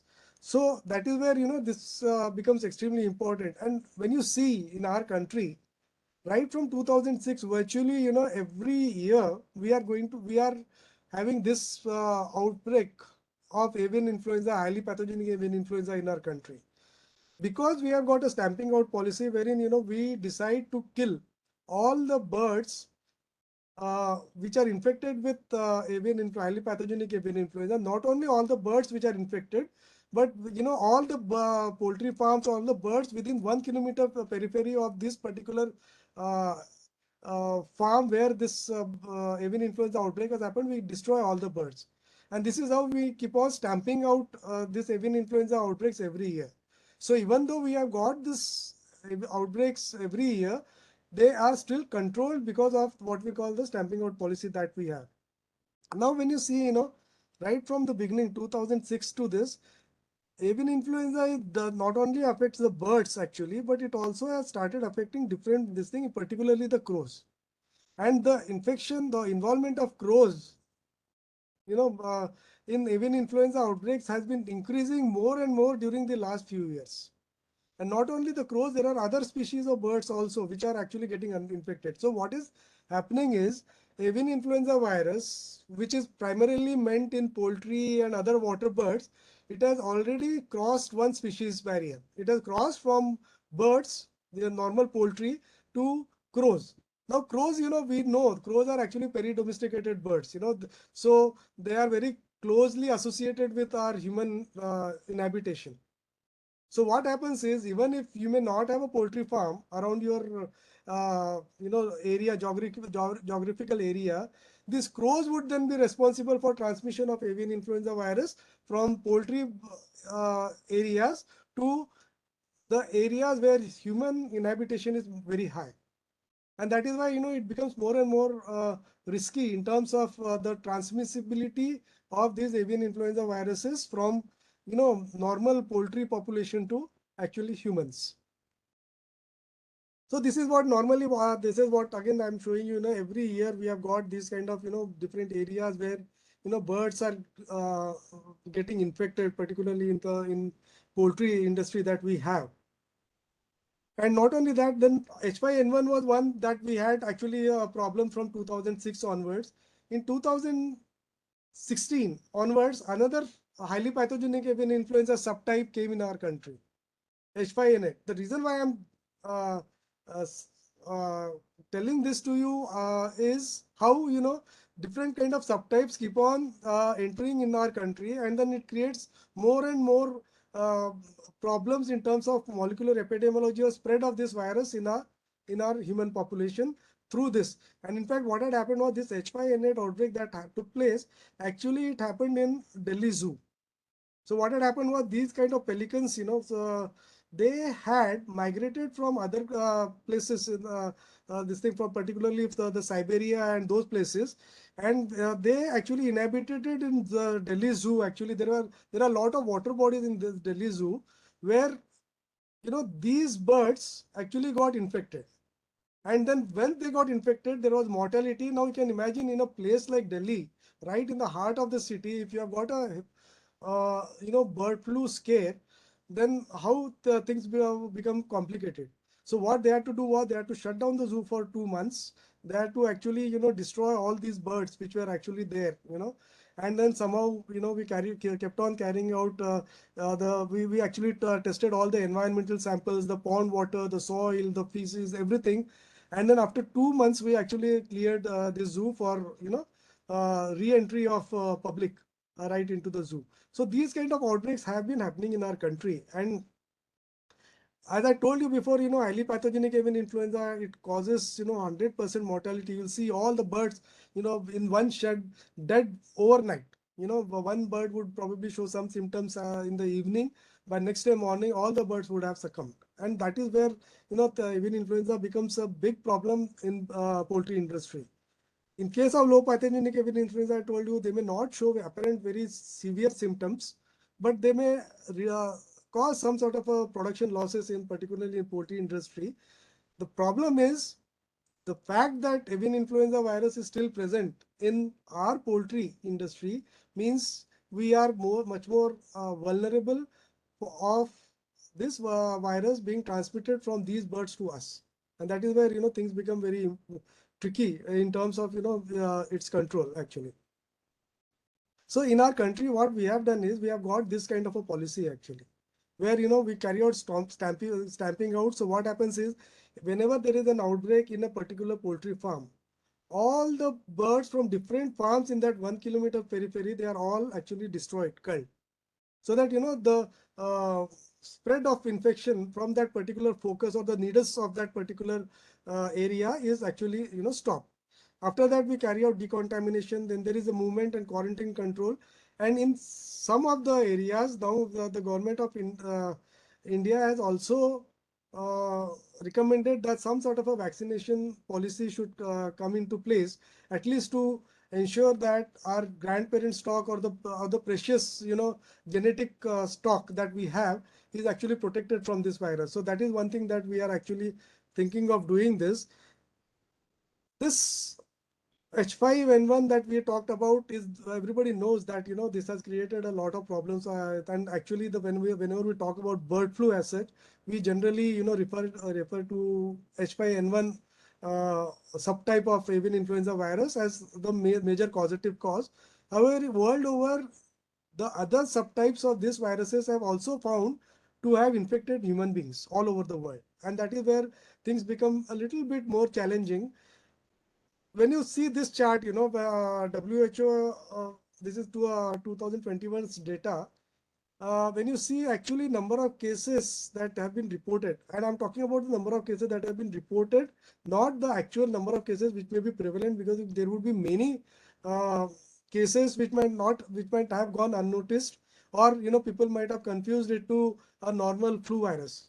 So what they have done is when they found that two major subtypes H5N1 and H7N9 have been responsible for most of the fatalities, most of the infections in the human beings, as well as most of the fatalities. Now, when you compare it to the recent outbreak of COVID and other this thing, you may sense that it's not such a big number that we are talking about, right?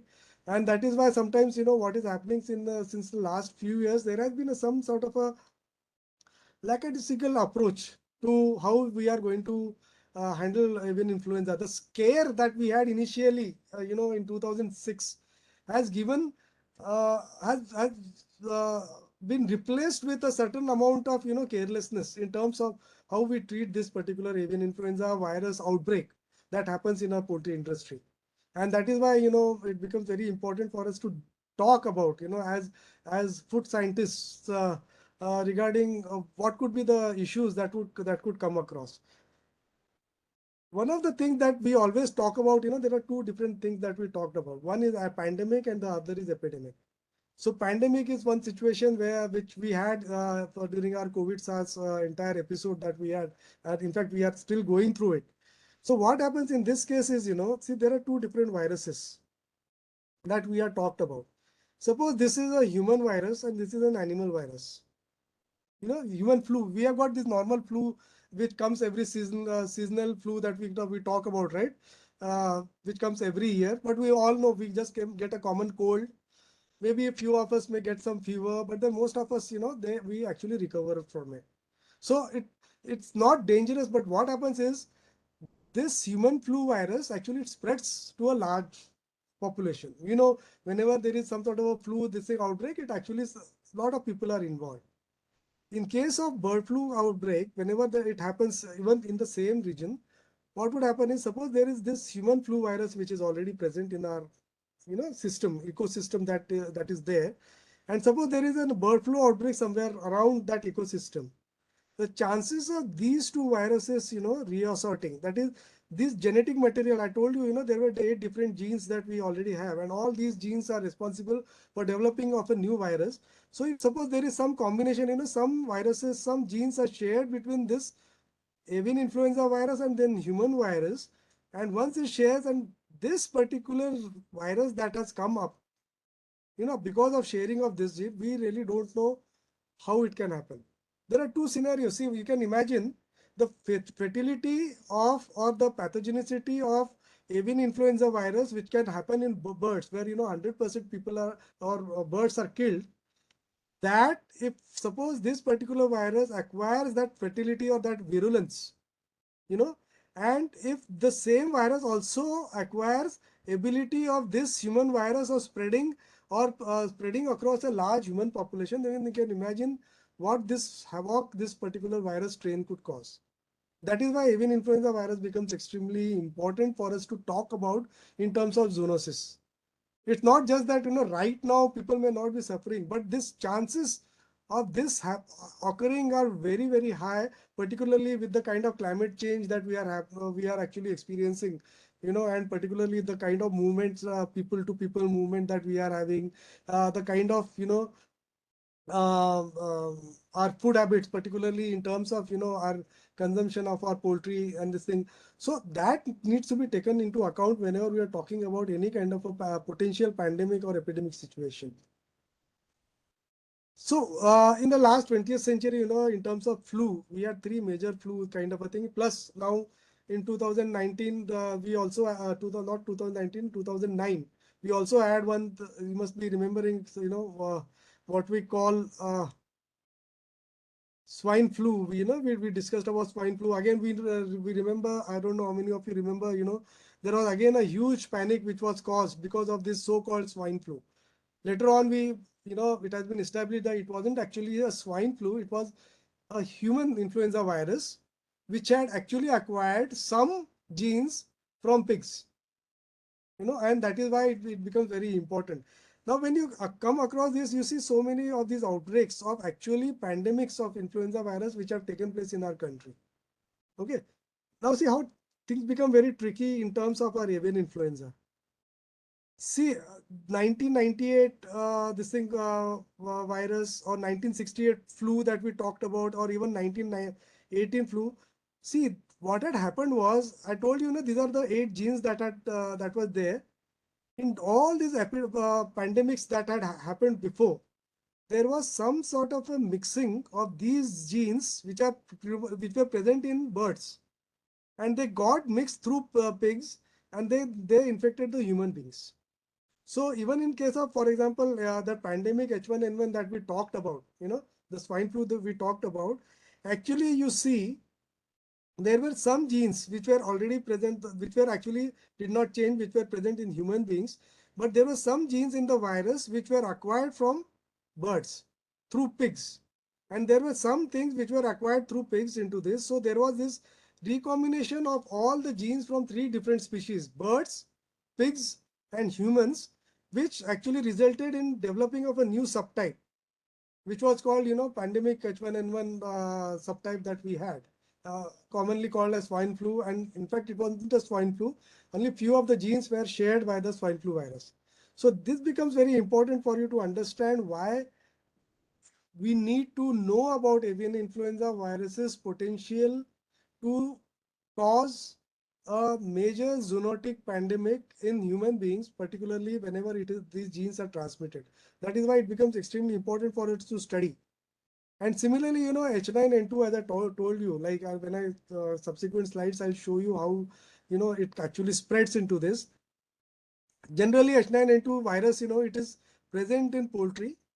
It's got a worldwide distribution. It is present all over the world. In fact, I'll show you as a part of a study that we carried out in Madhya Pradesh, just to give you an idea. And then what happens is, from here, if it actually infects human beings, and then this particular thing, if it results in the emergence of, as I told you before, different kind of subtypes, which can then come across a single pandemic strain, which can actually cause a massive pandemic the way we saw in case of COVID. So that is why, generally, this H9N2 virus, though it is a low pathogenic avian influenza, it may still cause different kind of a zoonotic subtypes. In fact, what has happened is, so far, all the birds and the things which were involved in this, H9N2 has already been responsible for developing different kind of subtypes which are right now present in our world. In fact, H9N2 is already present, H5N1 is already present. Other subtypes are already present in different parts of the world, and you see how sharing of these viruses has taken place. This H5N1 virus has got subtypes of poultry and human beings. H7N9 has poultry and human beings. So everywhere, and H7N7 has been transmitted from poultry to ferrets to human beings.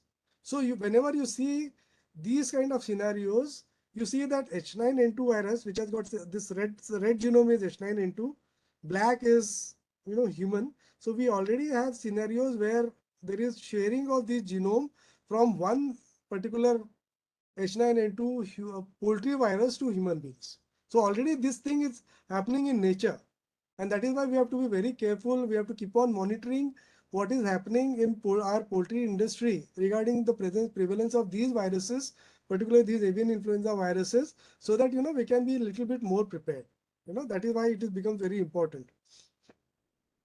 Now, what happens is, generally, one of the questions which is generally asked is, suppose there is an outbreak of avian influenza outbreak, H5N1 avian influenza outbreaks in poultry. Why doesn't it very naturally transmit to human beings? Right now, that is because of different kind of receptors that we have. All our our respiratory tract has got specific receptors which where these viruses, influenza viruses, bind. Now there are two different viruses receptors which are present. Human viruses, they are attached to this alpha 26 linkage, which is present in human receptor. This thing, that is why you keep on getting flu. In case of avian viruses, they actually are they're linked to this particular receptor which is present in poultry. Now pigs have got both the viruses, both the receptors. That is why pigs are also called mixing vessels whenever we talk about, influenza virus epidemiology. Because since they contain both the receptors, they can get infected by both the type of viruses, avian viruses and human viruses at the same time. And then once they get infected, then the chances of, these viruses sharing their genome in the pig body, they become, much more higher. And then when these pigs, when they release these viruses, they may release a virus which may have the ability of the of these viruses infecting the human beings. So that is why, it becomes very important for us to understand how this kind of a linkage of receptor or this sialic acid linked galactose linkages, how they become important. And I know it's a little bit more microbiology, but suffice to say that we have got our receptors which are actually only specific to human viruses. But when these kind of, genetic recombination happens, it's possible that we may get viruses which may still be infecting the human beings, or which may still attach to the receptors that human beings have. And that is why, the transmission of or jumping of one virus from one species to another species takes place. So this is what happens, these are the different kind of molecular markers. As I told you, it's not only enough for you to actually attach to the our receptors. Now how it enters into the body and then how it increases the virulence, that also is actually determined with genetics, which can be shared between these different viruses, between the avian virus and the human virus.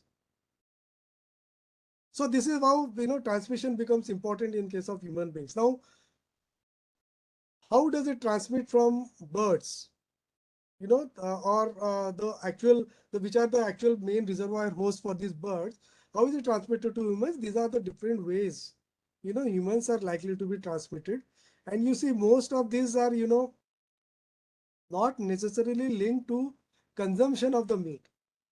That is one of the things that had happened, your consumption of meat of infected or avian influenza infected poultry meat is not going to cause you a problem, because viruses are very fragile. I mean, influenza viruses that way are very fragile. They easily get destroyed at cooking temperature, and 70 degrees is enough for them to be destroyed. The problem comes is, when you are actually slaughtering, butchering the infections, or the particular your live bird market that you have, how if the other water and fomite they get contaminated, or the people who are working in poultry industry, whether in poultry farms or whether they are in poultry retail area, when they come in directly come in contact with infected poultry, all these may lead to actually in transmission of this particular infection in human beings.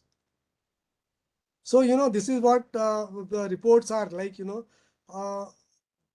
The fact that many of the poultry workers abroad, even in China or in fact even in India, they have shown the presence of avian influenza antibodies, particularly among the poultry workers.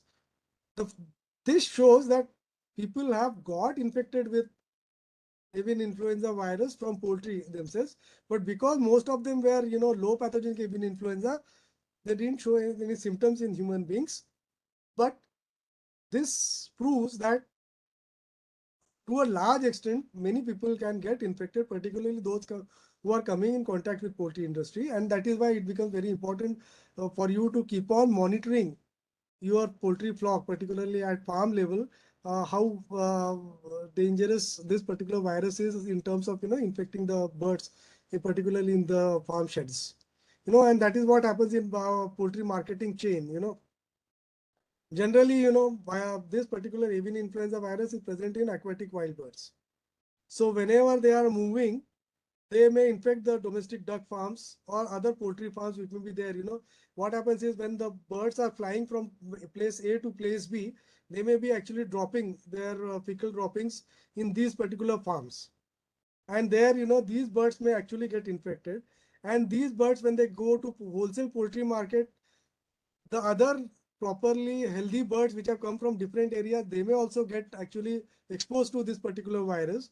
And from there, it may go to retail poultry markets. And from retail poultry markets is where, humans become more and more susceptible. So that is how, this entire marketing chain becomes vulnerable to any kind of an avian influenza infection that can take place. And as I told you before, this kind of a thing, and that is where, your live bird markets become extremely important for silently spreading this virus in human population. It starts with poultry, then from poultry it comes to the retail market chain, and retail market chain, then you have got people who are involved in actual marketing of this poultry. You have got these butchers, and in our case, in India particularly, we still, there's a huge population which still prefers fresh meat, freshly slaughtered meat and poultry meat, and that is where, there is a huge population of poultry retailers who are actually, vulnerable for this particular kind of a potential, transmission of this particular virus. And we actually carried out a small study in our this. We just wanted to see, what happens in our poultry retail market whenever, particularly in terms of, presence of this avian influenza virus. So what we did was, and mind you, Madhya Pradesh, we did this study in Madhya Pradesh. So we actually carried out a proper multi-cell cluster sampling so that we get proper, statistical representation of the entire state. And mind you, Madhya Pradesh is not a big poultry industry. It doesn't have a massive poultry industry the way maybe few of the states like Maharashtra, Andhra, or Punjab, or even Tamil Nadu, or many of these places have. So even in this, what we found, we in fact what we did was we actually collected samples from, particularly from these poultry retail shops, and then we collected the different environmental samples. We actually collected a survey also, baseline survey also we carried out regarding the risk. This thing, we found that 10%, that is 1 in 10 poultry meat sample was found to be positive for. In fact, we isolated the virus actually from these samples. It's not just positive in terms of seropositivity; it was actual isolation of the virus from these meat samples that we had. 10% is a huge number if you consider the amount of number of poultry that is being slaughtered every day in one particular area, in one particular state. And this is actually what we are talking about is retail chain, where the poultry retail, that kind of a thing. You can imagine in case of commercial level, where, Kulkarni sir just talked about, different level of, commercial this thing at commercial retail areas as well. So when you talk about this, you can imagine the kind of potential of this virus spreading in our poultry retail chain. It's so high. Lot of risk factors were there, and one of the things that we found was, the more the number of birds are available for slaughter at one particular geographical area, the higher the chances of these birds getting infected, or these birds transmitting to other birds, they become much, much higher. So, these viruses, when we see, are already present in the poultry retail chain, then you can imagine what is its potential of spreading into the different birds. Not only different birds which are present in that particular thing, but also to the human beings. And that is why it becomes extremely important. And the other area that is of concern in terms of poultry is the shelf life, or the survivability of these viruses in poultry meat is much, much higher than the actual shelf life of the poultry meat. And that is why, they carried out, a lot of people carried out studies in this, and they found that, the persistence of this virus. In fact, we carried out study in, duck and poultry meat, which were present. What we did was, we infected the birds artificially in our laboratory, and then we slaughtered them and we collected meat. So these birds already had infected virus in their different parts of their meats and this thing. So what we did was, we actually collected them and then we stored them at different temperatures, and then we saw how it happens. We found that these viruses were present in meat for almost 2 to 3 months, even at 4 degrees centigrade. And we know shelf life of poultry meat at 4 degrees centigrade is not more than 3 to 4 days. Actually, maybe maximum a week. So even after the shelf life of the meat is crossed, the virus still persists at lower temperatures. And that is why, it becomes extremely important for us to understand at commercial level Because the reason why I'm discussing this is all our quality control mechanisms that we have in our meat industry, they are predominantly bacterial based. So we have got, total viable count. We talk about total viable count. We talk about differential counts and everywhere. What do we do about the viruses which may be present, zoonotic viruses which may be present in the meat? I don't think any quality control mechanism right now is available to actually deal with this kind of a situation. And that is why, it becomes a cause for concern, particularly in our kind of a setup where, we keep on receiving the meat samples. They are persistent for a long period of times, but then what are we going to do about it? So that is one of the areas which probably it's a food for thought for all the food scientists who are here. What do we do about it in terms of quality control? Do we develop a mechanism to actually at least screen some of the representative samples for presence of avian influenza virus, particularly low pathogenic avian influenza virus? See, in case of highly pathogenic avian influenza virus, what happens is most of the birds, they die at the farm itself because of the kind of a thing. So the chances of highly pathogenic avian influenza entering the uh,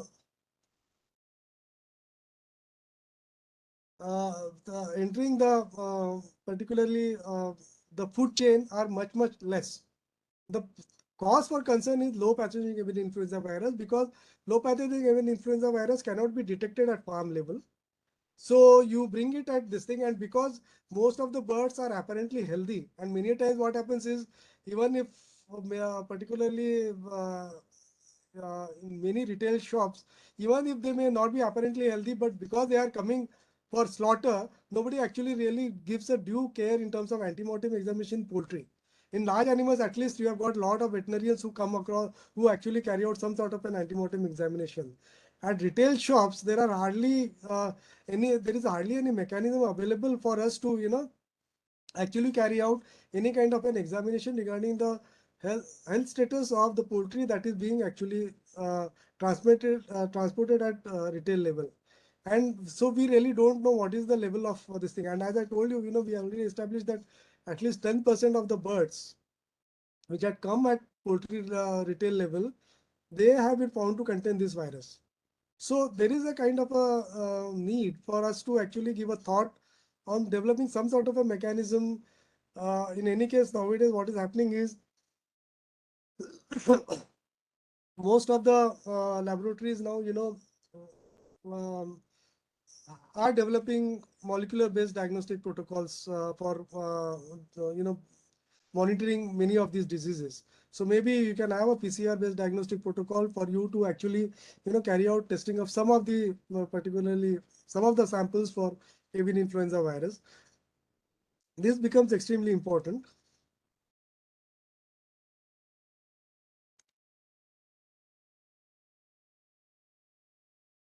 I'm not being able to move this actually. So it is from your side only. Yeah, I'll do that. Check the net. This annotation has become a problem, I think.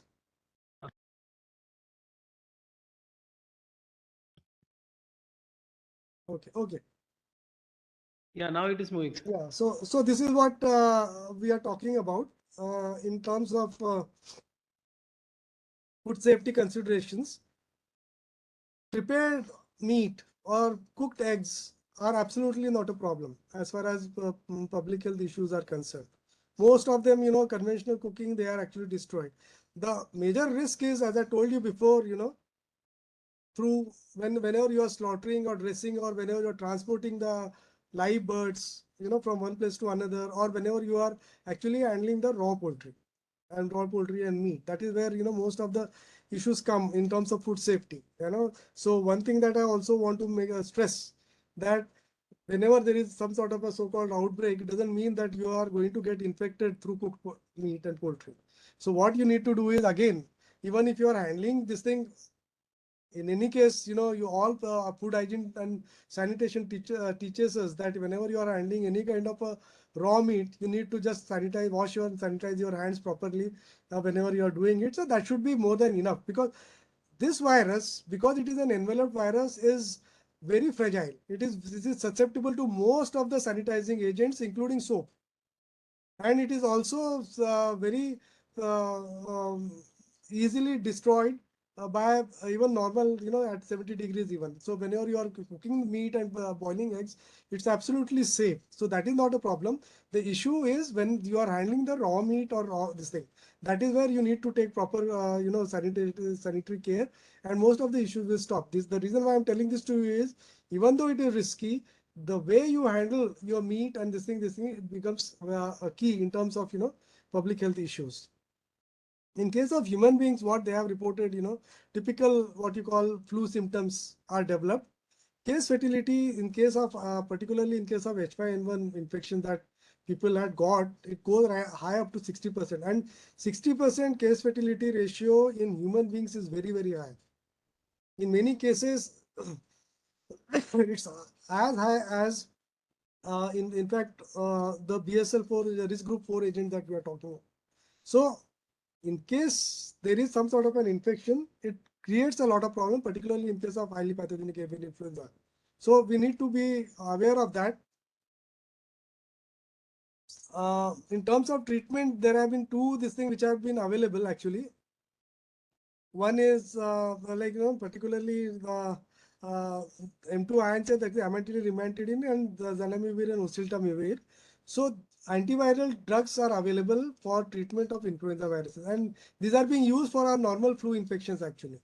So these have been found to be relatively this thing, but in addition to supportive or antibiotic this thing, these have been found to be this thing, but however its use is very limited in terms of in humans actually. So that is one thing that we need to take care of. So, neuraminidase inhibitors, particularly oseltamivir, Tamiflu is one very commonly used, antiviral in our country whenever there is a flu outbreak. So neuraminidase inhibitors are what are very commonly used, particularly for our uh, in our kind of a situation where that okay, there is one particular individual who is suffering from highly pathogenic avian influenza which has been transmitted from animals or from birds to this thing. Then the doctors have recommended that. In fact, what had happened was when the first bird flu outbreak happened in 2006, all of us actually were working with this bird flu this thing in our lab, because our lab was the only lab which was actually handling this highly pathogenic avian influenza. It still is doing that. So we in fact we took a precautionary dose of this Tamiflu for 10 days when we first came to know that okay, we have been exposed to this virus. Later on, when we actually started taking a lot of other biosafety precautions, then we stopped taking this. So we also took this, so it works. This vaccines are available in our country. For poultry, we still don't have regular vaccines which we are giving for poultry, because there are a lot of other issues associated with vaccine in poultry. Because what happens many times is, you may vaccinate a bird, the bird may not die, but it does not completely destroy all the virus which is present in the bird. So these birds may in turn actually result in shedding of this virus. So many of these issues are there which we are actually dealing with right now. Humans also, many of the, particularly as a kind of a pandemic response preparedness, many companies have actually developed vaccines and kept them as repositories actually. Because it is widespread use of this virus has still not been recommended. They have been just licensed, and then everybody is storing certain amount of virus.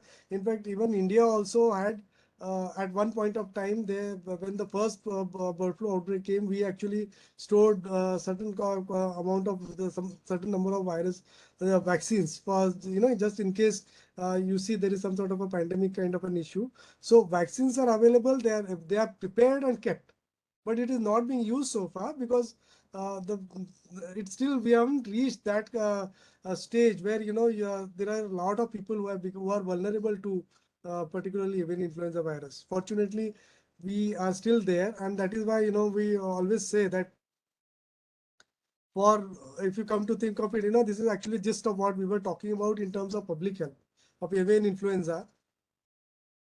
For any kind of a new influenza pandemic to take place, a new virus has to come in place. And that is why, right now we don't have this virus, because once this virus comes, particularly in a susceptible population, that is the poultry population, then it may be transmitted from animals to humans, then cause disease in humans. Right now, what has happened is even all the H5N1 or highly pathogenic avian influenza infections that have happened to humans has been transmitted from birds to human beings.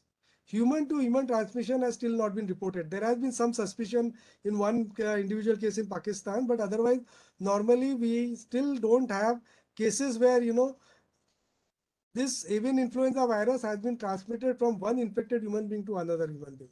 So usually it stops at that particular this thing. So then that is the reason why we still don't have the pandemic kind of a situation. We have got this which keeps on happening. Actually, we keep on, in fact, what we do is whenever a new avian influenza outbreak takes place, we carry out molecular epidemiological study. Also we sequence the virus and see the potential of this particular virus at genomic level, whether it can transmit to human beings. As I told you before, I showed you some genes which were responsible for transmission to human beings, particularly in terms of attaching to our respiratory system. So we carry out the molecular epidemiology study, we do the sequencing, and just we send this data to WHO. Because we are a reference center for World Organization of Animal Health.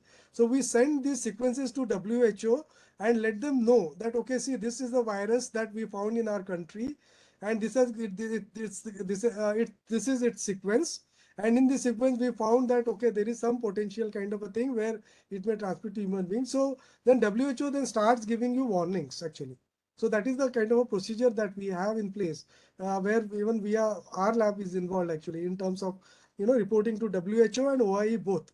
And sequences is something that we always share. We also share sequences because the virus keeps on changing its nature. One vaccine that may have been developed maybe 2-3 years back may not be effective. You have seen, you have heard about what happens with Omicron virus. The previous vaccines did not work for Omicron. So same kind of a situation is there with particularly influenza virus. Influenza virus is more or less similar to COVID virus in the sense it keeps on mutating very fast. And that is what happened. That is why we got this particular infection. So COVID actually taught us that nobody is safe even if the virus remains in animals. It may anytime it may actually jump to human beings, and that is why we need to be very careful. And that is why I always say we don't need to panic immediately, but we need to actually keep on worrying ourselves. And that is why surveillance is the key. We need to keep on testing the birds which are there at farm level. We also need to develop some sort of a mechanism at quality control or at retail, or at least at commercial level, to actually screen at least some of the samples against avian influenza this thing virus, and then see to it that we have got some sort of a control strategy in place. So that is what is extremely important for us. So thank you very much. I have left 5 to 10 minutes in case there are any questions. And thank you very much for patient hearing. Thank you so much, sir, for excellent talk. You have covered all these public health issues related to avian influenza. Very informative lecture. Thank you very much. Now I request the participants for 1 or 2 questions.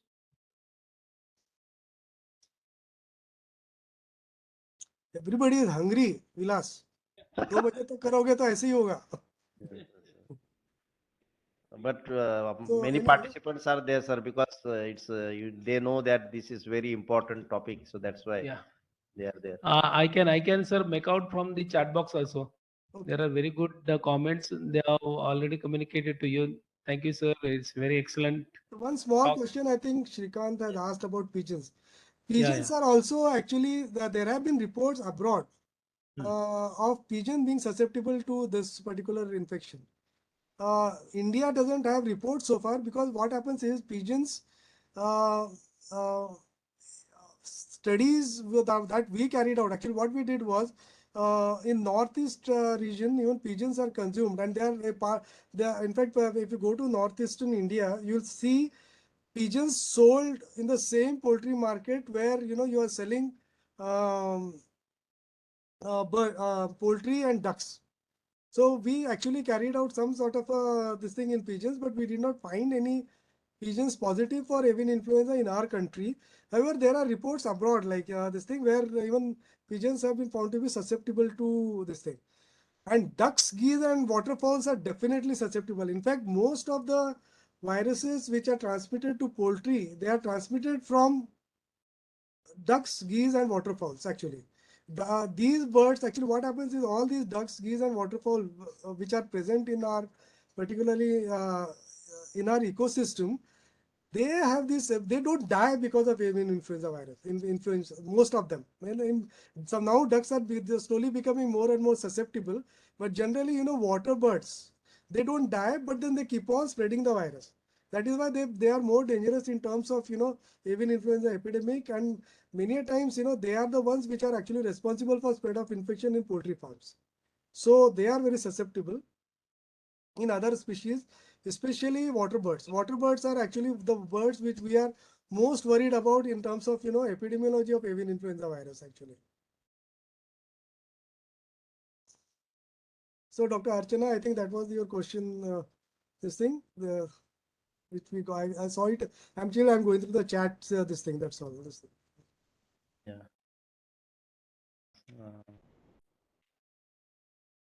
The genes, yes, same question. Yeah, you have answered, sir.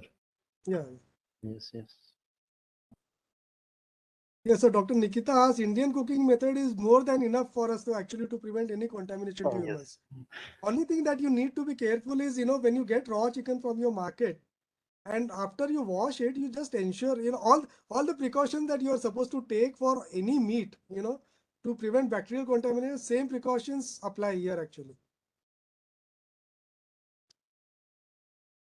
Okay, there is one Dr. Kulkarni sir has asked actually killed AI vaccine in. So that is one thing, sir, we have actually been dealing with. So what we have done is recently last month itself, actually there was a meeting with Ministry, Department of Animal Husbandry and Dairy at Government of India level. And that was one of the requirements which poultry industry had wanted, regarding availability of killed vaccine. So what we have done is we have developed one vaccine, and now Government of India has given permission to some companies to make this vaccine for the breeding chicken stock actually. Yeah. We were not very comfortable with this, but but right now the Government of India is seriously looking into uh, uh, allowing low pathogenic avian H9N2 avian influenza vaccine to be given to at least at least at breeders level. So let's see how it works out. They are like last I think 15-20 days itself they have actually thought about it, sir. So most probably it should come in the market. And in fact, a few of the companies have already approached us for transferring this particular strain of virus, with inactivated strain of virus for developing this vaccine. Dr. Nikita also asked about frozen. Frozen chicken are known to contain this virus for a very long time. So freezing is not going to destroy the virus. That is one thing that we have actually seen. Because what happens is freeze thawing, normally in case of bacteria, when you actually carry out freeze thawing, many bacterial cells may get disrupted, but our experience has been, it remains viable for a very long time in frozen chicken also, actually.